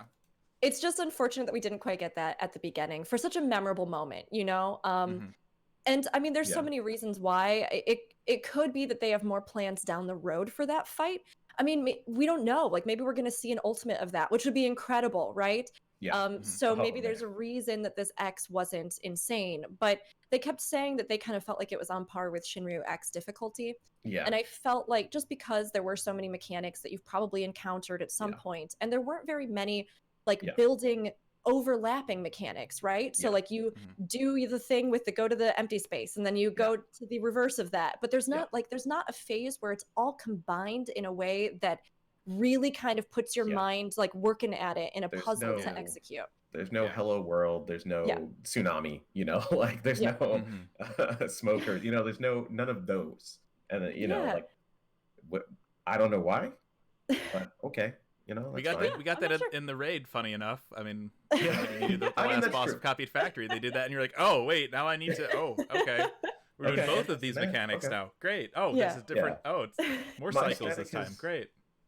And we just did it for an hour, and we're like, oh, it's Thornton. It's just mechanic vomit, but once you do it, it's just like, okay, well, it's done. You know, like okay. So I was a little disappointed. I won't lie, and especially too for the fact that you get 2 totems from that one. And it is long, like it's a long fight, but I was sitting there going, oh, just give me 2 totems for all the X fights. Come on. Like, I mean, at this point, this there is a point when you look at the totem stuff, it's like, oh, how many do I need from amount? 99. No. Why is that so high? And it's just, I have like 2 because I just don't try. Like, I don't care.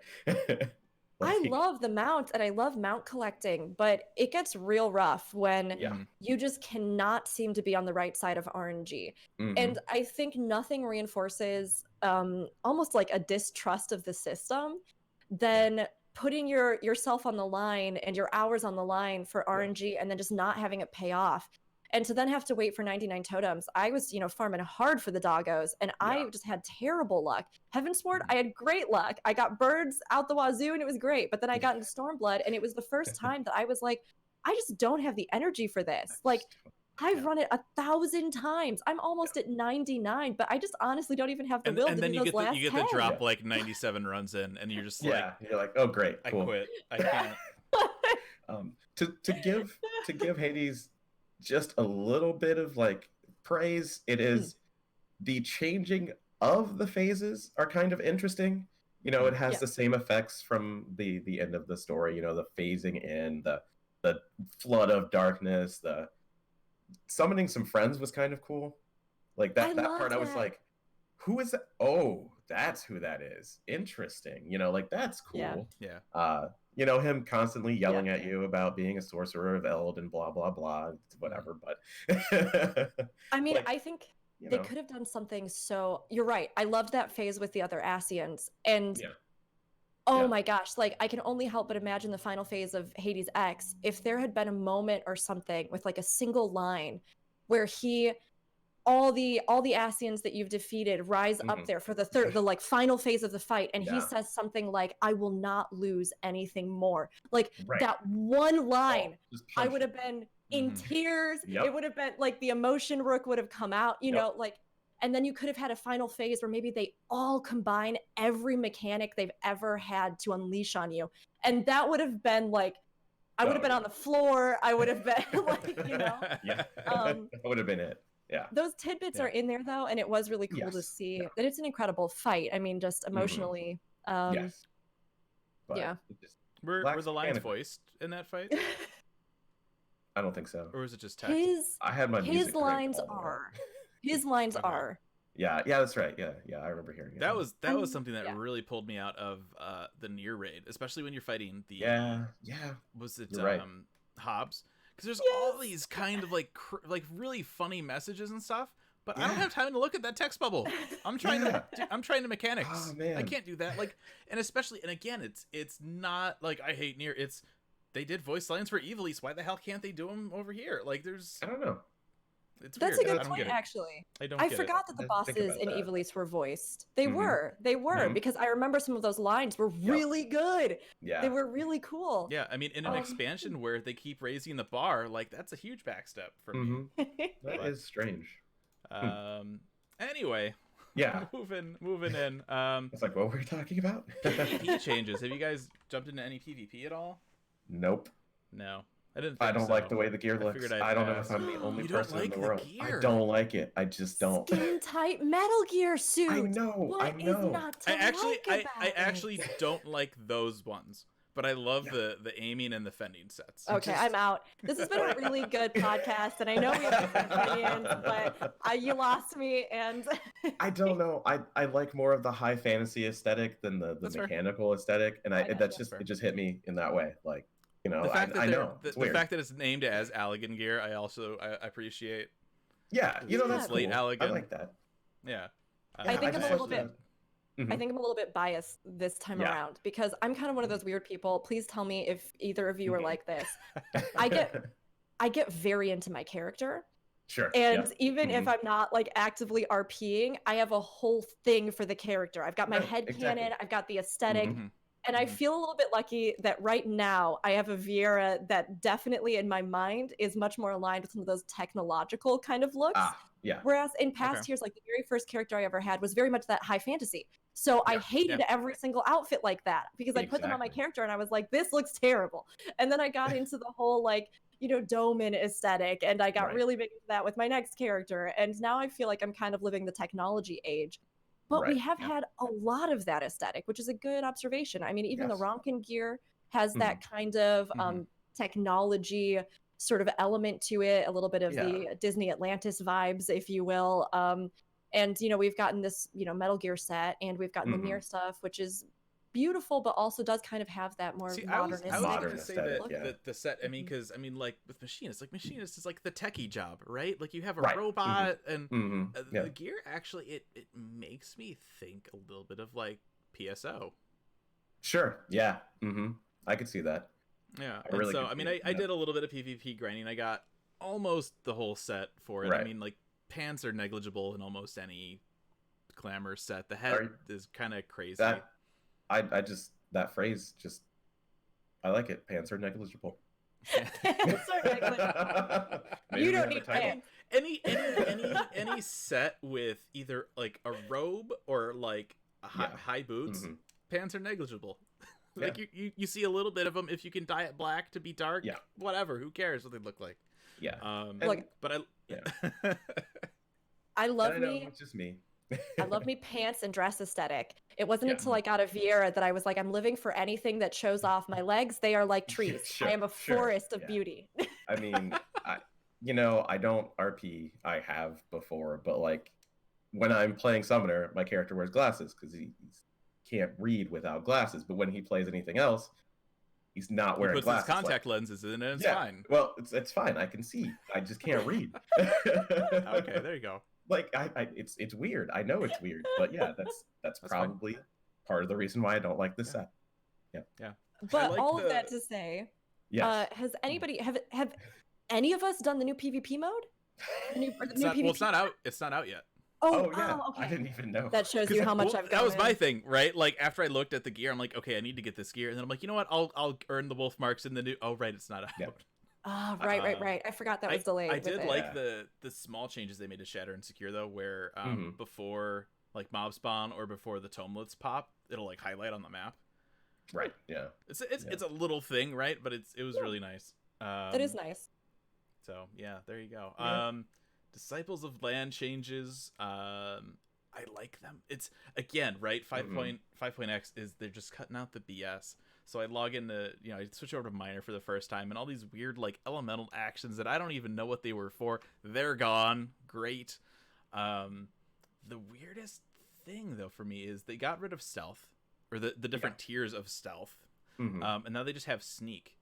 And it's great because you could be on a mount, you can run, you're not walking anymore. Why not just have it always on and not be in action? Like they're enabling all I these don't other know. actions when you switch to Miner, so you don't have to like search for certain things anymore. But like you still need to toggle sneak. Why? It doesn't make you slow anymore. You can get on mounts. I don't understand like why you would want to toggle it on and off, other than the fact that you have this little weird ring animation on you. Like I didn't even think about that, honestly. I was like, seems Yeah. weird. Yeah. Oh, Sneak is auto on after a certain level. So, fun fact: Oh. this week I took my minor from 67 to from 77 to 80. So now we know. Hey. Hey, Problem good to solved. know. Thank That'd you, be chat. There you go. I'm like, yeah, I don't know why they wouldn't. Hey, Why you know wouldn't what? they just That's do funny. that? That doesn't Well, make it turns any out they sense. did. I don't know why they You just should- wouldn't you do that should by make default. auto That hide seems, a that's thing. weird. Yeah. You There know you what? go. We Yeah. can just say that we Problem told solved. them, and that's why it's here. There you go. It's- Quick gathering. I also love they added that. Oh, yeah, Especially yeah. especially if you like get set up and you're going for like quantity now. You can just Yeah. pop the whatever it is that like lets you get more but zeroes out your HQ chance, and you just hit quick gathering, hit the item once, and you then just mine the whole node until you're done. And I love that. saving I time. can only speak Yeah. from a non-crafter gatherer perspective. Yep. And Same. I've been trying to get as much information as I can from everybody about this because I'm genuinely curious. You know, people who are really invested in crafting, how this feels to them. Do they like it? Is it simpler? Do Mhm. they not like that it's simpler? You know, are they hopeful that in the future, because they're simplifying the skill set, they're going to get more or more interesting things to do? You know, that's usually Right. how it goes when we ability trim. Mhm. But I know that personally for me, one of the most daunting things about crafting and gathering was the fact that I just didn't know what anything did. And Right. it wasn't Yeah. because I don't like reading tooltips and things. It was Yeah. because when I would read the tooltips, I just literally had no comprehension of how that all would that stuff affect you can anything. read, but you have to do it in practice. It's just Yes. you just that's So the you can only way see it to do actually it. interact. Yeah. So it usually ended up being the kind of thing where I would ask somebody like, "Hey, could you coach me on this?" And they'd be like, "Oh yeah, sure. Here's the macros that I use." Yeah. And I'd always sit there and be like, "Oh, did you make those yourself?" And they'd go, "Oh no, why would you know? Why would you ever do that?" Yeah. No, I got them from a That's website. silly. And No, I don't know how they work. no, I just use them. Right. And honestly, that was the most that I heard from everybody Mhm. after this change. All of my macros are broken and it's annoying and I hate it. And I was like, I had to kind of sit there and go, I feel more motivated than ever to actually Right. try crafting and gathering Yeah. personally, because Yeah. now I feel like as a newcomer, I could get into it and go, okay, I can strategize this myself. I can get my bar and not feel like I'm just wedging things on there that I'm like, I've got 3 different tiers of this one thing. And I guess sometimes I'll use that because it Yeah. takes less, but then and then I'll put this here. Like it feels better for me. And I'm actually Mhm. excited to level them now, especially Yes, with exactly. Ishgard. I've actually been taking I mean drops Tuesday. Like if you don't have Yeah. that stuff, get ready. You better I be actually took ready. my armor from 70. I'm like 77 now, just this past week. Nice. A few yeah. leave quests and now custom deliveries. Which has a really good storyline. I love that so far. Mm. And have then to do it. doing the Crystarium turn-ins, right, which always help. That they don't, they give you like 3/4 of a level or whatever. Yeah. But it's been interesting because I mean, traditionally, like even if you have like the macros out there, they're going to be for max level people with melded things or whatever, and you're not always going to meet that. And so, going into this past week, I'm like, okay, so there's not going to be any macros, and if there are, they aren't made for me. So I need to figure out what order to push buttons in. Yeah. And it's not terrible. I mean, there's a little bit of trial and error, but it didn't take a long time for me to kind of get the feel for things, and I was HQing pretty like regularly, like successfully. Well, that's cool. With some of these like Crystarium with the deliverable stuff for both custom deliveries and for the Crystarium turn-in. So I mean, I didn't have any issues with it. So, and I mean, hopefully I'll be curious to see what level. I mean, I would assume that Ishgard stuff would allow level 70 crafters, maybe even lower. I don't, less contribution scores or something like that. But I don't know what level that's going to be. But yeah, I mean, definitely work on your crafters. I believe there was a little footnote about that. I'm not 100% sure, so I mean, as always, like source it. But from what I had heard, I think they did say that you gain experience from it. So even if you're not maxed out, it sounds like there may be some point at which you could take in a lower level crafter gatherer. Now, I don't know exactly how far that's going to extend, but it's possible that you might be able to with Ishgard to actually like level through that, which would also be really wild, right? Because usually you get like the crafting like beast tribe quest right at the end of the expansion, but with now with Ishgard we get it like right up front almost with 5.1, which is cool. I really do enjoy that. It makes me want to try it. I don't know that I will. I don't have a lot of time right now, but it makes me want to try. Yeah, Yeah, it hasn't been bad from what I've seen so far. Yeah. I'm really looking forward to watching my wife get hands on with it, because that's like her thing is crafting. Oh yeah, yeah. And she Got hasn't a subject done matter it yet. expert And in the house. I just want to sit there and just watch her go through all of like the the crying, the loss, it's gonna be okay stage, the okay now what are my macros stage. I'm really curious to see how that goes for somebody that's like a hardcore crafter. They added the recipe tree and the raw materials list. As someone, again, not super crafting, I love it. I've used it a couple times. I've looked at it. It's really nice the way that they lay that out, and the fact that collectibles will always finish as collectibles. As somebody that has Really done cool. a lot of leveling via custom deliveries, I love this because I would always forget to toggle that stuff on and off. You'd have the And so now I don't even need to worry about it. Yeah. So it was great. I'd craft it, be like, oh, great, and we'll finish this up, and I'd be like, oh, I didn't hit the one button. Oops. What have I done? That's my bad. mean, yeah. Speaking from like a systems perspective, that was probably, they were like, you know what? Let's just add a little toggle. When they added it, they were like, we don't have time to really think about how to make collectibles. Just press a button, you get a toggle, and it flags the item when it comes off the Because node. I mean, that would have been You during the was did we get collectibles first? Was it 3.x? I think so.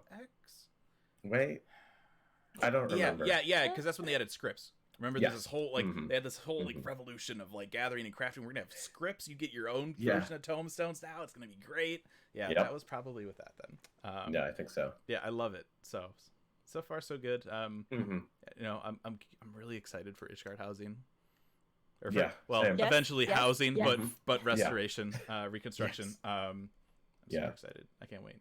Yep. That drops Tuesday, so get your macro bars figured out for your Yep. crafters, and there you go. Build my house. Build the Can't future wait. home that Can't we will wait. all I totally want to buy a mansion. that we'll all Yes. fight over release Yes. day. Yeah. Well, Yep. see, that's the beauty of it, right? In theory, there should be 42 different wards now when that eventually drops. Yes, because it would start with the maximum. Yeah. Mhm. So that's a lot of that's Yeah. multiply that by Pick your what, favorite number. 3 or 4. That's how many mansions there will Yeah. be. Like, Yeah. You know, odds people- are looking pretty good if you wake up at 3 a.m. Yeah. The good thing is It's the too now, choices. the people who are veterans at trying to get these houses, like they will make a map. Like I want to go to this yeah. one or that one Oh, or that yeah. one or that one. You can't do it when Ishgard comes out because we won't know where the larges are. Like Oh, that's there won't true. be any way to we do that. might have Well, an maybe. idea. It depends Maybe, on the but- lay of the Yeah. land. Yeah. Well, Actually, be- yes. It'll be even more of a bloodbath. If we, I mean, right? Because we'll make progress right through this Yeah. as the patch Yeah. series goes on. So we'll start to get an understanding of that's Yeah, where but I'm they gonna won't- go on patch day. Yeah, they just won't know, like, I will walk 50 steps this way, take a right, go here, and the placard's there. Because some people memorize that, Oh yeah, like, from the teleport. So, like, that'll make it a little Yeah. bit easier. yeah. I mean, yeah. honestly, Mhm. that's how we got our housing when Kugane dropped. I Yep. mean, Yes. I had Well, never that- had. They had actually that was open early. Yeah. I think. Yeah. Yeah. Yep. So I mean, you just you're trying to playing this like mind game against everybody else who's trying to get this house, and it's so tough because I think there's two different sides to this design decision, right? We have neighborhoods and people can build houses, and it's like you actually have neighbors, and it's really cool to Mhm. see everybody. But it is so tough because when we're talking about these large houses, right? So we got the new additional housing awards with 5.1. And I was traveling a ton the past few weeks, and I was just so tired, and I knew I had a bunch of stuff to do that day. And I decided, I was like, you know what? I'm going to wake up at like 7 a.m. It's not going to be when they release, but I'm just going to go on and see if I can get a large, because we've been Something, yeah. saving money for a large forever, and we can literally never get one to open up where we are. Yeah. And I was just like, let's do this. So I got up at 7. Every single large was taken. There were all the other plots were open, but all the Yeah. larges were gone. Wow, And yeah. it's so frustrating to feel like even if we have the funds, even if we have the resources, even if we have the players and we're a free company or all Yeah. these things, there's no way to like directly upgrade like our plot just into a large plot or our thing into, Yeah. it's so I tough wonder if to, that's to be if there's anything confined. they've considered doing. Yes. My guess is probably not. because probably like, hey, all these other wards are like this. We'll make it like that too. Maybe they need to make like the foundation version of the new housing district, which is all mansions, right? Go live with the rest of the 1% people, right? It is Ishgard, right? Right? Yeah. Yeah. It's just it's so hard, and it's frustrating if you want that to be a hub for whatever reason, especially if you're an RP and you're using that as a setting, or if you even just want a social space where everybody can kind of come and hang out, and you can coordinate runs for events or whatever sort of components there are there. So I think it's a question they're still trying to answer, and getting more wards is always good, but it doesn't always negate the fact that there are so many problems with a system like that. So I'm curious to see what happens with Ishgard. How it evolves, what we get. And as 81 in the chat makes a really good point too, saying that there will be maps as all the servers will progress in their own pace. Yeah, that's true. But we know that they're very careful about implementing new housing. Like, we know this is going to lead to housing, right? It's obvious. But that's true. Anytime there's a patch with housing, they don't go early. They go up right at time because they know housing is so in demand. Like, I would assume that that's how, when they eventually open up Ishgard housing, that's how it would work. But what about I would guess so. server progression? Yeah. I mean, I think the idea I envision is like, yes, each server will be different-ish. Like, somehow. Like Genova will be like 30 minutes behind Gilgamesh. Like, nothing huge, right? Yes, you can develop it as server-based, but they can't have it be that crazy. Could you imagine, like, you come in after, like, work one day, you log in, you're like, oh, we have Ishgard housing now. Like, it's all taken. It unlocked at 9 a.m. Or, I don't know. Yeah, just 3:30 in the afternoon. We finished crafting, and it's up now. Yeah, I'm curious if there will be some kind of Yeah. worldwide announcement, like, congratulations, Zalera, you have made it, and tomorrow it will unlock at 10 a.m. or whatever. Yoshida just pops up on your screen. He's like, hey, everybody, Ishgard housing just opened, and he just disappears. He just, like, vanishes. Or everybody scrambles. Kind of thing. Yeah. Or if it'll be the kind of thing where, like, if your server has progressed to X point at this date or time, then the housing will unlock. They would have to give, like, a server, a worldwide message being like, hey, BT dubs, this is when it drops. Like, they would have to. Yeah, I can only imagine. But this is brand new for us, and it's interesting because now we have to sort of assume that maybe down the road this will be repeated, right? So, everybody's kind of going, does this mean, we were talking about how lackluster earlier we kind of felt that Alamigo was for a final zone. I mean, does this open the door then for us to go into Alamigo and rebuild some stuff? Does this open up the door for us, even if they expand this kind of content? How cool would it be to actually see some of that final map change and see some of those places that were destroyed, like replanted, repopulated, rebuilt, and then maybe also we get a housing district or whatever it is, if they keep expanding this for crafters or gatherers, or it's a big success, that would be such a neat way to almost to give a little bonus epilogue to the zones that we've been through and see the effect that has on a world. And in MMOs, for zones to be so static where you're like, well, we resolved that problem, but if you go here, it's always going to be frozen in time. That's always a big problem. So it could be a really interesting thing for them to do, but I'm not sure how it's going to grow or how it's going to be handled even just now, right? I don't think I need another, like, housing ward reconstruction. I mean, again, like, Square Enix has never come out and said this is what it is, but that's what it is. But like, I think 6.0, we need to fix up Doma Castle. I think that needs to be a thing. Like, we rebuilt the Enclave, but like that castle is still, like, you gotta fix the castle. Man. Castle, Alamigo. I mean, the whole zone of Kalusha. Alamigo's problem is just that nobody lives there, apparently. Yeah. And none of their doors work because you can't go inside anything. Alamigo is an interesting one because the city was kept intact because of the occupation in a lot of areas, right? Because the invaders themselves, the occupiers themselves, were using it. But if you look at all of the landscape outside, that's where it's been destroyed. I mean, natural resources have just been stripped. The land has been mined. They have just cleared everything out because nothing but salt.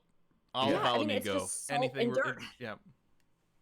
It's so devastating to see because it's the effects of an occupation. And I would love to actually see, like, one of my biggest regrets with Alamigo was the fact that I was really hoping we would almost see a more verdant desert setting, if that makes sense, Yes. where Yeah. Sure. you would get this sense of, I mean, there's so much beauty that comes out of, even cultures that are in more arid regions, Yes. to see like intricate tile work, bright colors, or some of these oasis kind of areas, or that would be really cool as a player to go back and see happen if we were able to go back to Alamigo versus just a Yeah. housing ward. Alamigo sounded so cool when even like super early, like 1.0 concept art showed like this crazy, like this, and it's something that they tossed out there right when marketing Stormblood. It's like, yeah, it's this mix of like Garlean and like Alamigan architecture and stuff. And it's like, ultimately, like it really wasn't. It was Alamigan, and then they had like Garlean fences. Like it really was not that blend that we were kind of promised. And it was just Alamigo, actual Alamigo was a dungeon. Like it's just and the dungeon was gorgeous. Like It was, if you go into some of those rooms, the coloring, the tile work, even the area where you go through and all those bulldogs attack you, I could see that at one point it had been planted. Like there's this sort of fountain effect and that sort of cascades. that's where you start to see that kind of the blend of the architecture. But even then, that's like just the palace. Like the streets still, they're like fine, but then they have like some fences and stuff. The Garlean do not cross bar. It would be cool if we saw a little bit more in the future for Crafters and Gatherers as a hybrid of something more like the Dome and Enclave, which I really enjoyed that, right? I mean, we got some cool rewards from it. I love the Dome and Enclave stuff, and people are like, why? I'm like, just it's so, like, and again, this is always my go-to, and it sounds ridiculous. You get to see them make paper. Like, that's awesome. That's so cool. Look, that is so honestly I'm really really looking cool. forward to Ishgard. I'm really looking forward to how they handle Ishgard stuff. But yeah, we'll see what happens. We have a new mount added this patch from Hunts. You can get that big old lion sin eater. 3,200 nutsacks to buy that guy. So I got super lucky. I was already sitting at like 2,700, and I did a few of my elite hunt marks, and then an SS dropped like a few days after the patch. So yep, I got 400 from that, and I'm done with hunts forever. Oh my gosh. I do not do hunts. Honestly, doing hunts is easier than ever right now because of all the different, being able to cross world. If you get into whatever your data center's hunt link shell is, at almost any time of the day, you can find a hunt train that's happening and then just go there and do the hunts.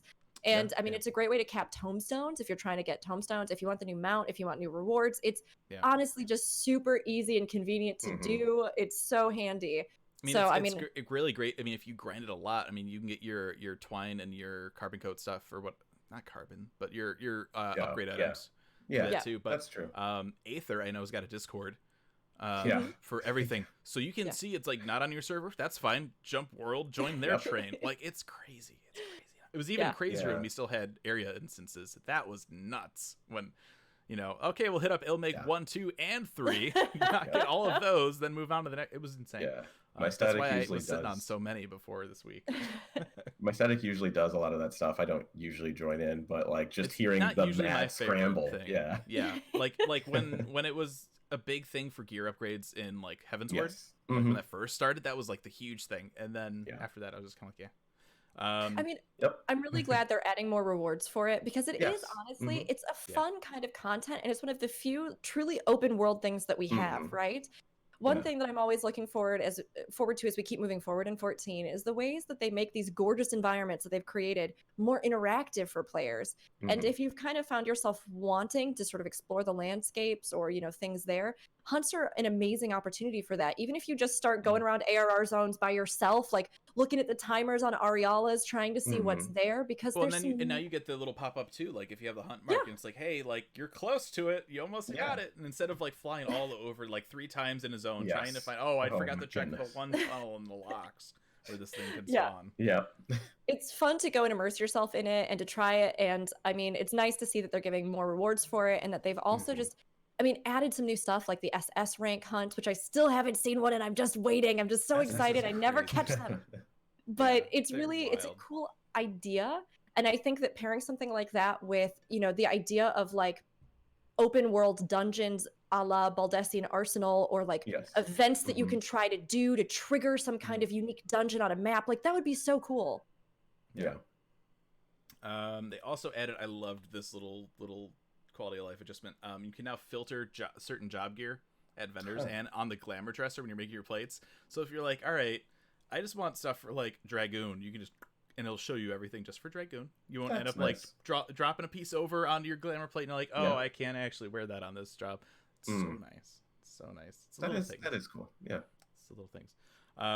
Speaking of little things too, there are sound equalizer settings that they added, which are like super weird. Really? You can do there's like a standard, there's a bass boost, a treble boost, a voice boost, and then they have one for Logitech Pro G 50mm. I can't say that I looked in the settings for that, but okay. There you go. It's strange. So I have like, these are Logitech. Not like, obviously they're not the Pro G 50mm. They're wireless. They're like the 933, 633. I can never remember the numbers for their products. Yeah. I don't think you use 30. But like I dropped they have like a emulated like surround mode. So I toggled that on, switched over to the Logitech setting. It sounded pretty good. Obviously they're not Pro G, so I mean presumably if you have Pro G they probably sound way better. But even better, I'm curious if anyone's played with that yet. I'm curious to see. Like obviously like the bass boost it's a bass boost. Like it boosts the bass, like works as intended. You can go into twinning and rock out twice as hard. Yeah. Yeah. Just pull out your subwoofer and be one of those like YouTube people that gets like the high speed cameras, right? Get the subwoofer out, bass boost, go to the twinny, drop some paint on it, and just Then the last thing we're gonna cover for our hands-on is fellowships. So we have Gamerscape fellowships on each of the NA data centers. So we're trying to remember to like recirculate them into recruitment, because you can only recruit for like a few days on them before it like removes it from the listing, which is super weird. That's strange. You also can't just search for Gamerscape. You have to like search by like category type, which is also like super weird and stupid. And I don't know what the hell they were thinking when they implemented this stuff. So we need to, I think at some point we're going to like try and standardize what like we can be found under. I might just have us all go under like Dome and Mahjong, because like who the hell is going to make a fellowship for Dome and Mahjong? Now everyone there are people out there. We can't do that. They're like, oh, you found it. You found out the idea. We'll figure it out. We'll standardize everything. I think all of them right now, or they might be a little bit different since different people set them up. There's not a lot of uniformity. Why can't you do this on the Lodestone? Why can't you do this on the Lodestone? I have to be honest. I always try to keep an open mind on any new thing that we get, right? And I think that one of the few places that 14 has struggled has been sometimes like their UI, the interfaces, the things that are about like user accessibility, convenience, those sorts of elements, right? I have not had a new feature added to the game that I just truly disliked more than fellowships. I have found this to be so infuriating to me. And I think part of it is Tell us how you really feel. I'm going to tell you how I really feel. It's rare that I just let loose because I'm so passionate about so many things, but I think that fellowships are a disaster. And the reasons why are these. I have tried to join the Gamerscape fellowship for the past week. I cannot ever find it in the listings. Even when Zen went in and she was like, okay, it should be up, it's retagged, everything's up. I literally cannot find it. I've spent 20 plus minutes just reading over the lists, trying every single sub thing, I cannot seem to sort through these. And it started making me think through the fact that like right now, I think we have three things that just should not be separate. Cross-world link shells, fellowships, and free companies. And these three things all seem to be trying to do the exact same one thing, but not coherently, right? So with free companies, it's a group of people. You can go to a house, you can go hang out, you can, chill, you can use the things that are in the house together, you can, coordinate groups, you can talk to each other in your own free company. All of these things are great, but it's not cross-world. Cross-world link shells, you can't actually be in a free company together. You're not like actually running stuff. Some of them are dead, some of them are really active, some of them are redundant because Discord exists. And yet, like, it's the only thing that allows you to communicate effortlessly across worlds. And now fellowships, which doesn't allow you to communicate effortlessly. It doesn't allow you to be in a free company. And there's no real way to search them, find them, alphabetize them, look for the one group you're trying to join. it's so discordant. I think for me, the biggest thing that they could do, it seems like they're grappling with the fact that now we have cross-world. And this is a real problem because everybody wants to be together, but how do we make it so that it's accessible? I think they need to take all three of those and just combine them into one. I think your free company should be cross-world. I think you should be able to communicate on a cross-world link shell with everybody. And I think you should have a fellowship board that is just a part of the FC that allows you to post messages, announcements, recruitment. Like, the fact that they're three separate things and people just don't want to hassle with having to look them all up and join them all and get invites, especially if you can't invite somebody when they're not online. Like, it's just such a hassle to try and make people do so much effort just to connect across worlds in the same data center. And that's how I feel about fellowships. and I will say I agree with all of that. 100%. I mean, one of the when they announce fellowships, it's that idea of like, okay, like that's interesting, and then it comes out the search it may as well not exist. It's so bad. And then the idea of like the message board, like, okay, you can leave messages for people, but outside of that, there's zero real-time communication, which seem like, what's the point? I mean, on Aether, right, I actually made up a Gamerscape cross-world link shell, and I just in the fellowship I said, hey, if you want a Pearl, let me know, and then I have to check the messages, hope they're online, and then I can invite them and we can actually talk. It's just there's a lot of it's not cohesive like at all. I mean, I think and while I agree with everything, I think I would be okay with the idea if they still kept free companies as they are, server based with the housing and all that stuff. But it just something about fellowships, they shouldn't exist, and they should be part of those existing systems. For sure. It's not. I don't know what they wanted to accomplish with this. That's the question I have. I don't know what these are supposed to be used for, other than some kind of weird link shell recruitment thing. Yeah. That's the only way I see them being used for anything. Yeah, to me it feels like they're just putting a Band-Aid over the cross-world problem over and over and over again. Even then, what's the what is this Band-Aid? I don't know. I don't know what this last one is supposed to be. Yeah, I don't know what the last one is, but yeah, it's just they keep running into the same problem. Yeah. The one good thing is that I think it is nice to be able to open it up and see what interest groups are out there, right? Sure. That is really nice. And I understand the core idea of it. It's just that the execution doesn't seem to back it up, right? Like in theory, because you can't be, so in a lot of other MMOs, maybe you can be in multiple guilds. So you're in multiple guilds to pertain to your multiple interests. But, here in Final Fantasy, we have our free company, and I don't necessarily mind that you can only be in one, although I think it does cause some divides, and it makes it hard for people sometimes, or makes it very personal when people leave to join a different one or go somewhere else. It can be kind of tough, right? But like fellowships as a sort of extension doesn't sound too bad, right? You can be in multiple interest groups, but maybe your home can still be an FC. But when it comes down to it, I mean, the fact that I can't even go to a search bar and type in Mahjong, if Mahjong is my big thing, and then have Mahjong list come up, it's so confusing. And the fact that I can't go to the list and hit sort alphabetically and have it even go alphabetically so I could go to M to look for Mahjong. So you can search for Mahjong, right? Because you can search by category. But I'm sorry. But category, yes. Yeah.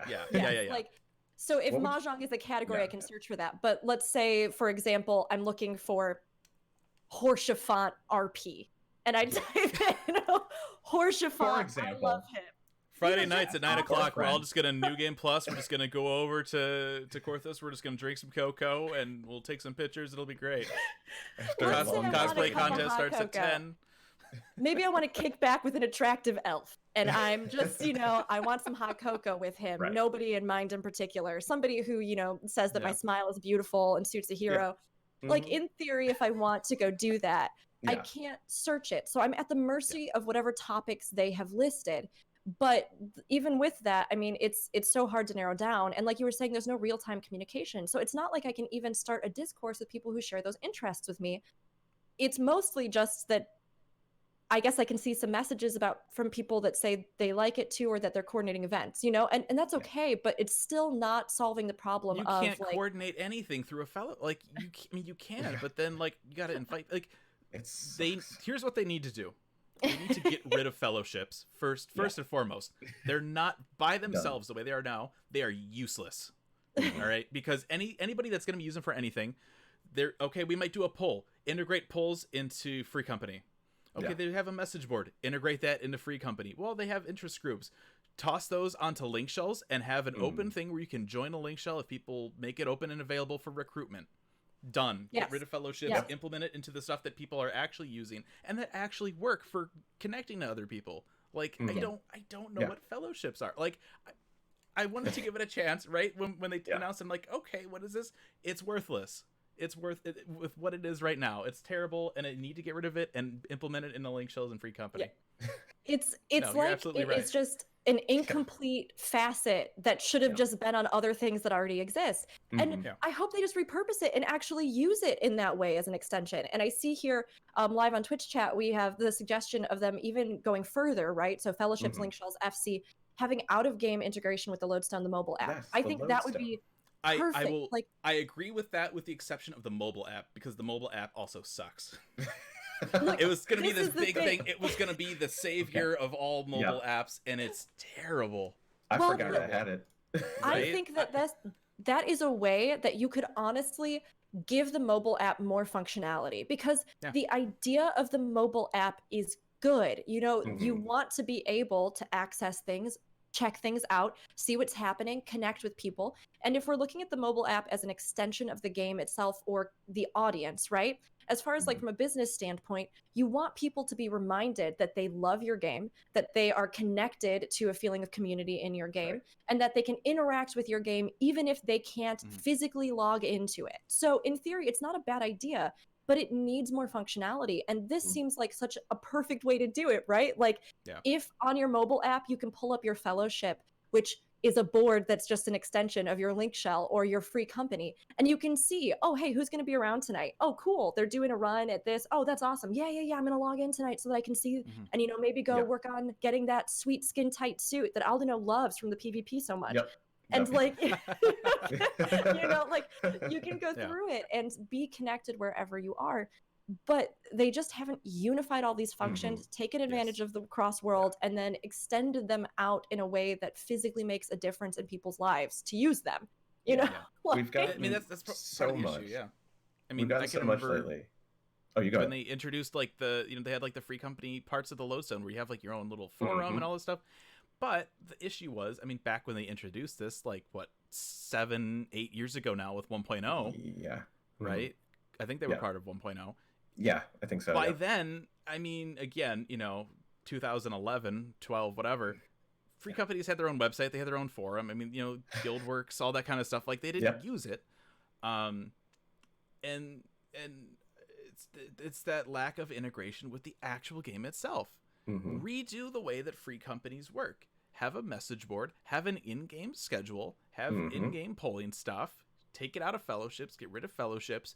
Give some of that to link shells to a lesser degree, obviously, right? Because they're still link shells. But like, if you can only have one FC, that's where the categories come into play for link shells. Have a category set up. You can be the Doman Mahjong link shell. Have recruitment up, and don't have it like locked into a few days.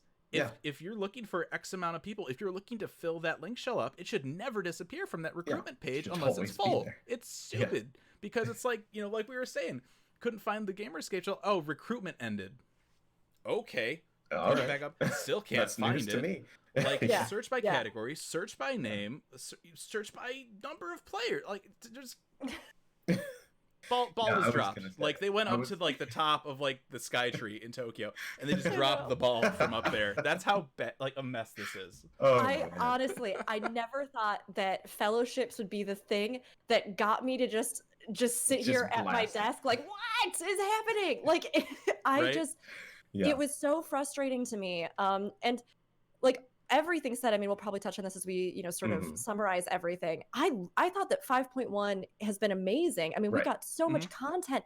I can't even believe all the stuff that's on the way. I can't believe the amount of story, of side content. Right? It's everything we've is gotten so great much that when you find something that you don't like, or something like, again, going back to the Nier raid, because I could take another cheap shot at it. It's, where they, they don't have like voices in this one spot where they did in the last expansion, when everything, the bar has been risen and everything else, and then it's just this one a couple thing here, and they stand out so much more because of that.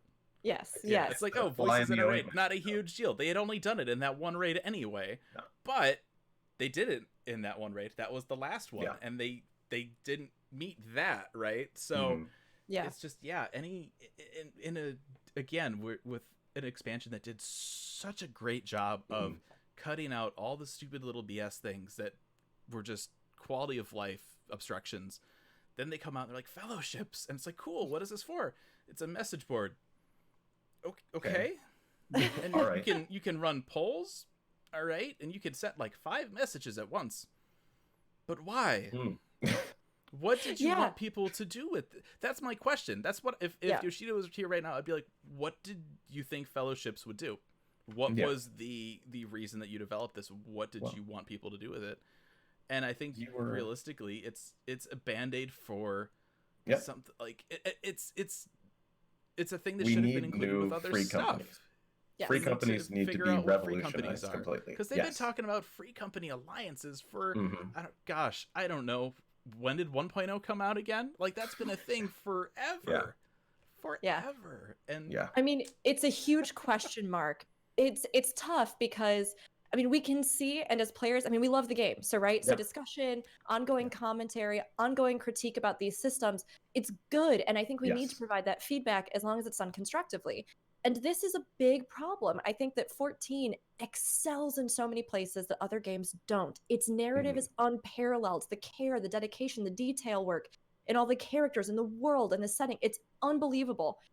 But it's trying to still catch up with modern MMO features, right? And those big things that have really stood out that we're seeing be addressed, things like cross-world play, where everybody for so long was like, why can I not just go over to this other world? I mean, if we look at any other MMOs, I mean, some of them even now, you can be in a guild where even if you can't instance in to go play with people in EU, you can still talk to each other on your guild board. You can still message each other. You can still run stuff. You can still be part of the same thing. You're just on different, maybe areas or different, data center splits in general. And the fact that we saw this big leap with Shadowbringers, with Cross-World, which is such a huge thing, and it's so wonderful. And of course, everybody is now like, cross data center. Keep going. It's been a thing, right? As long as the game's been going, it's just every so often we get that little step further, and it's. I have no doubt that it's something that they want to do, that they're building towards, right? But they have to take these steps to get there.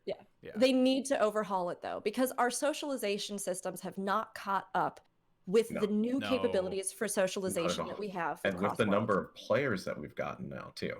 I mean, still having that 64 player limit on a link shell, like, granted, I don't think I've been in a link shell other than like a hunt link shell that's had that cap. Like, it still seems low, but again, I've never seen it be hit. So I mean, that doesn't mean that there aren't a few out there, right? That that are at maxed or that have alternate link shells. But I think the caps. Okay for now, right? But you need to make more of a reason to use them. You need to have them be easier to find. If like the only way to invite somebody to an FC or to join an FC or to join an LS right now is to either like apply to like some like on a forum somewhere, right? Or just like get invited by somebody. You can't just like look at a board and be like, hey, that's a link shell, I'd want to join. You can 11 has this. You can go and talk to an NPC and get link shells. 11 has this. Why the hell can't I even search by a fellowship by name? Like, come on. This is like the only topic I can remember that has brought this much ire out in the podcast. Like, right? It's been a while. Like, nothing else. I mean, I think it just goes to show that 14 in particular as a game is not for everybody, but for a lot of people, it's a very social experience.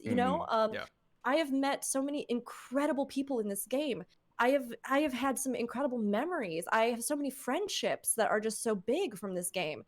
And it's tough when that component of the game kind of fails, I think, the initiative that the community has in regards to engaging that way, right? Yeah. Right. I mean, they're definitely paying attention to it. I don't think that this is something that, they just fail to notice. I'm sure that they're thinking about when they can implement or change or do these things, but it is so hard when you reach these crossroads, right? I mean, we saw it with the data center split with Aether Crystal and all of, and all the worlds that ended up going over to Crystal. I mean, this idea of I am torn between the fact that I am landlocked to a world, but now we're getting features that say to me, I don't have to be landlocked to a world, but I want to play with these people or have these experiences, but I can only be in one FC or one place and I can't talk to them and I can't finding people, right? Like it's if you're like getting into the game, or even if you've been playing for a little bit, like how do you get into an LS?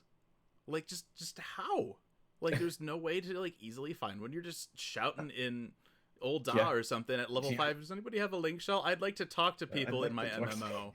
Like I'm so alone. Like you both need to be online to get invites for anything, and it's crazy. As somebody who does a lot of community management and all sorts of stuff with Twitch, it's so frustrating to have somebody, maybe they're EU or something, and most of the people that help run are NA, and there's like one person who's EU that can do an invite, and you're trying to be like, oh shoot, you're online right now. Oh gosh, I know you've tried like 2 times. Let's see if somebody can get on and get you an invite. Are you still online? Oh, you're offline. Okay, I like?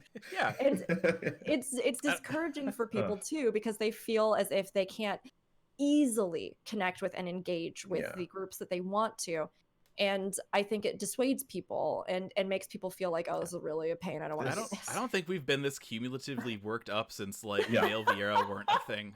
Yes, probably. Like this is the next male Viera discussion is fellowships.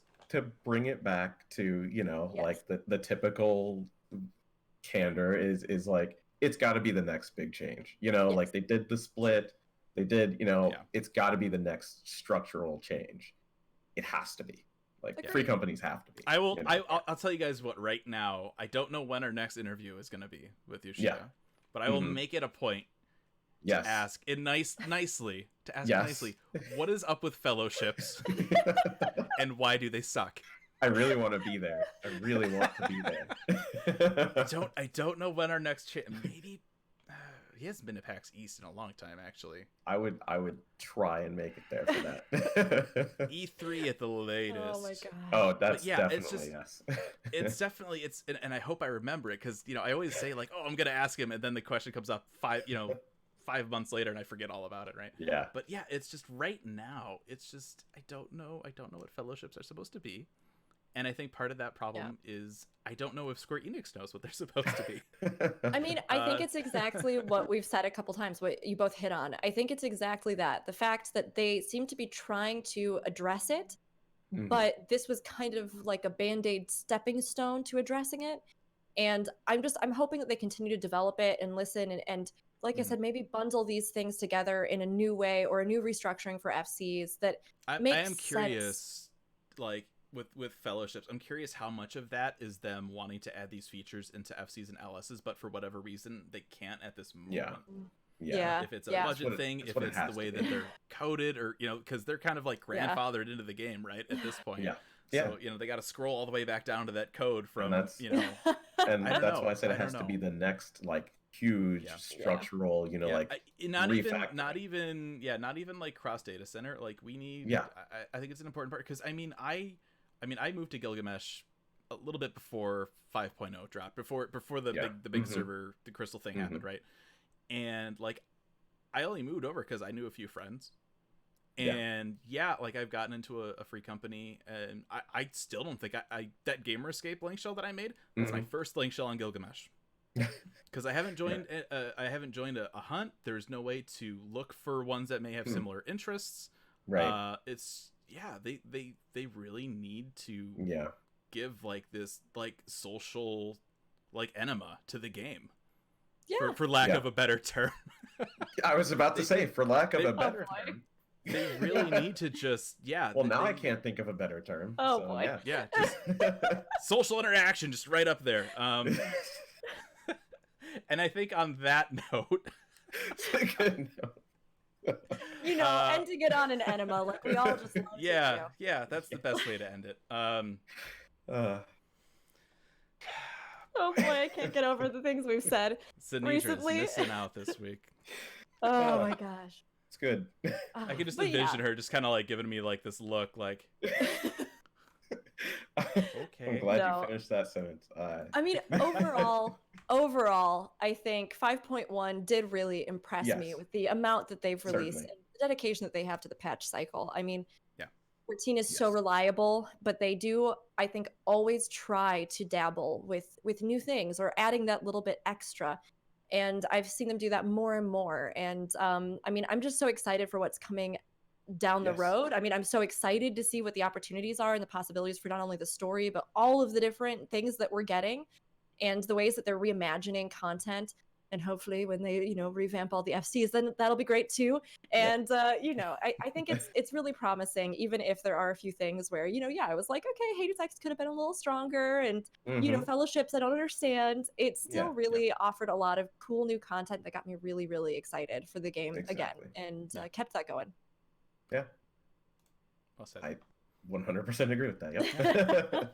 Yep. All right, and that is gonna do it for us here this week. Again, a reminder, in theory, next week should be the review show. We'll be doing a full spoiler cast, going into the MSQ and giving patch 5.1 our score.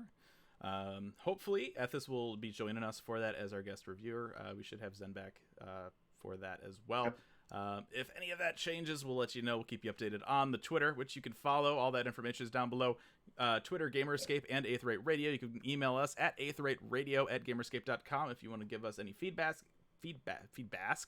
That's not a word. Feedback. That's also not a word. It's not a fish. Feedback. You want to give us feedback, ask We us would like questions, to you bask can email in us. your Send us feedback. pictures of fish. Yo. We need them for reasons. I don't need that in my inbox. Oh, yes. That's weird. I get enough it happen. junk mail already. I don't need Internet, make pictures it of happen. fish. No. Find us on Facebook at Gamerscape, and of course, you can join us on Discord, discord.gg/Gamerscape. We have our spoiler chat for a few more days. We have our Aetheryte Radio channel and our Final Fantasy XIV general chat where you can talk about the game with other people.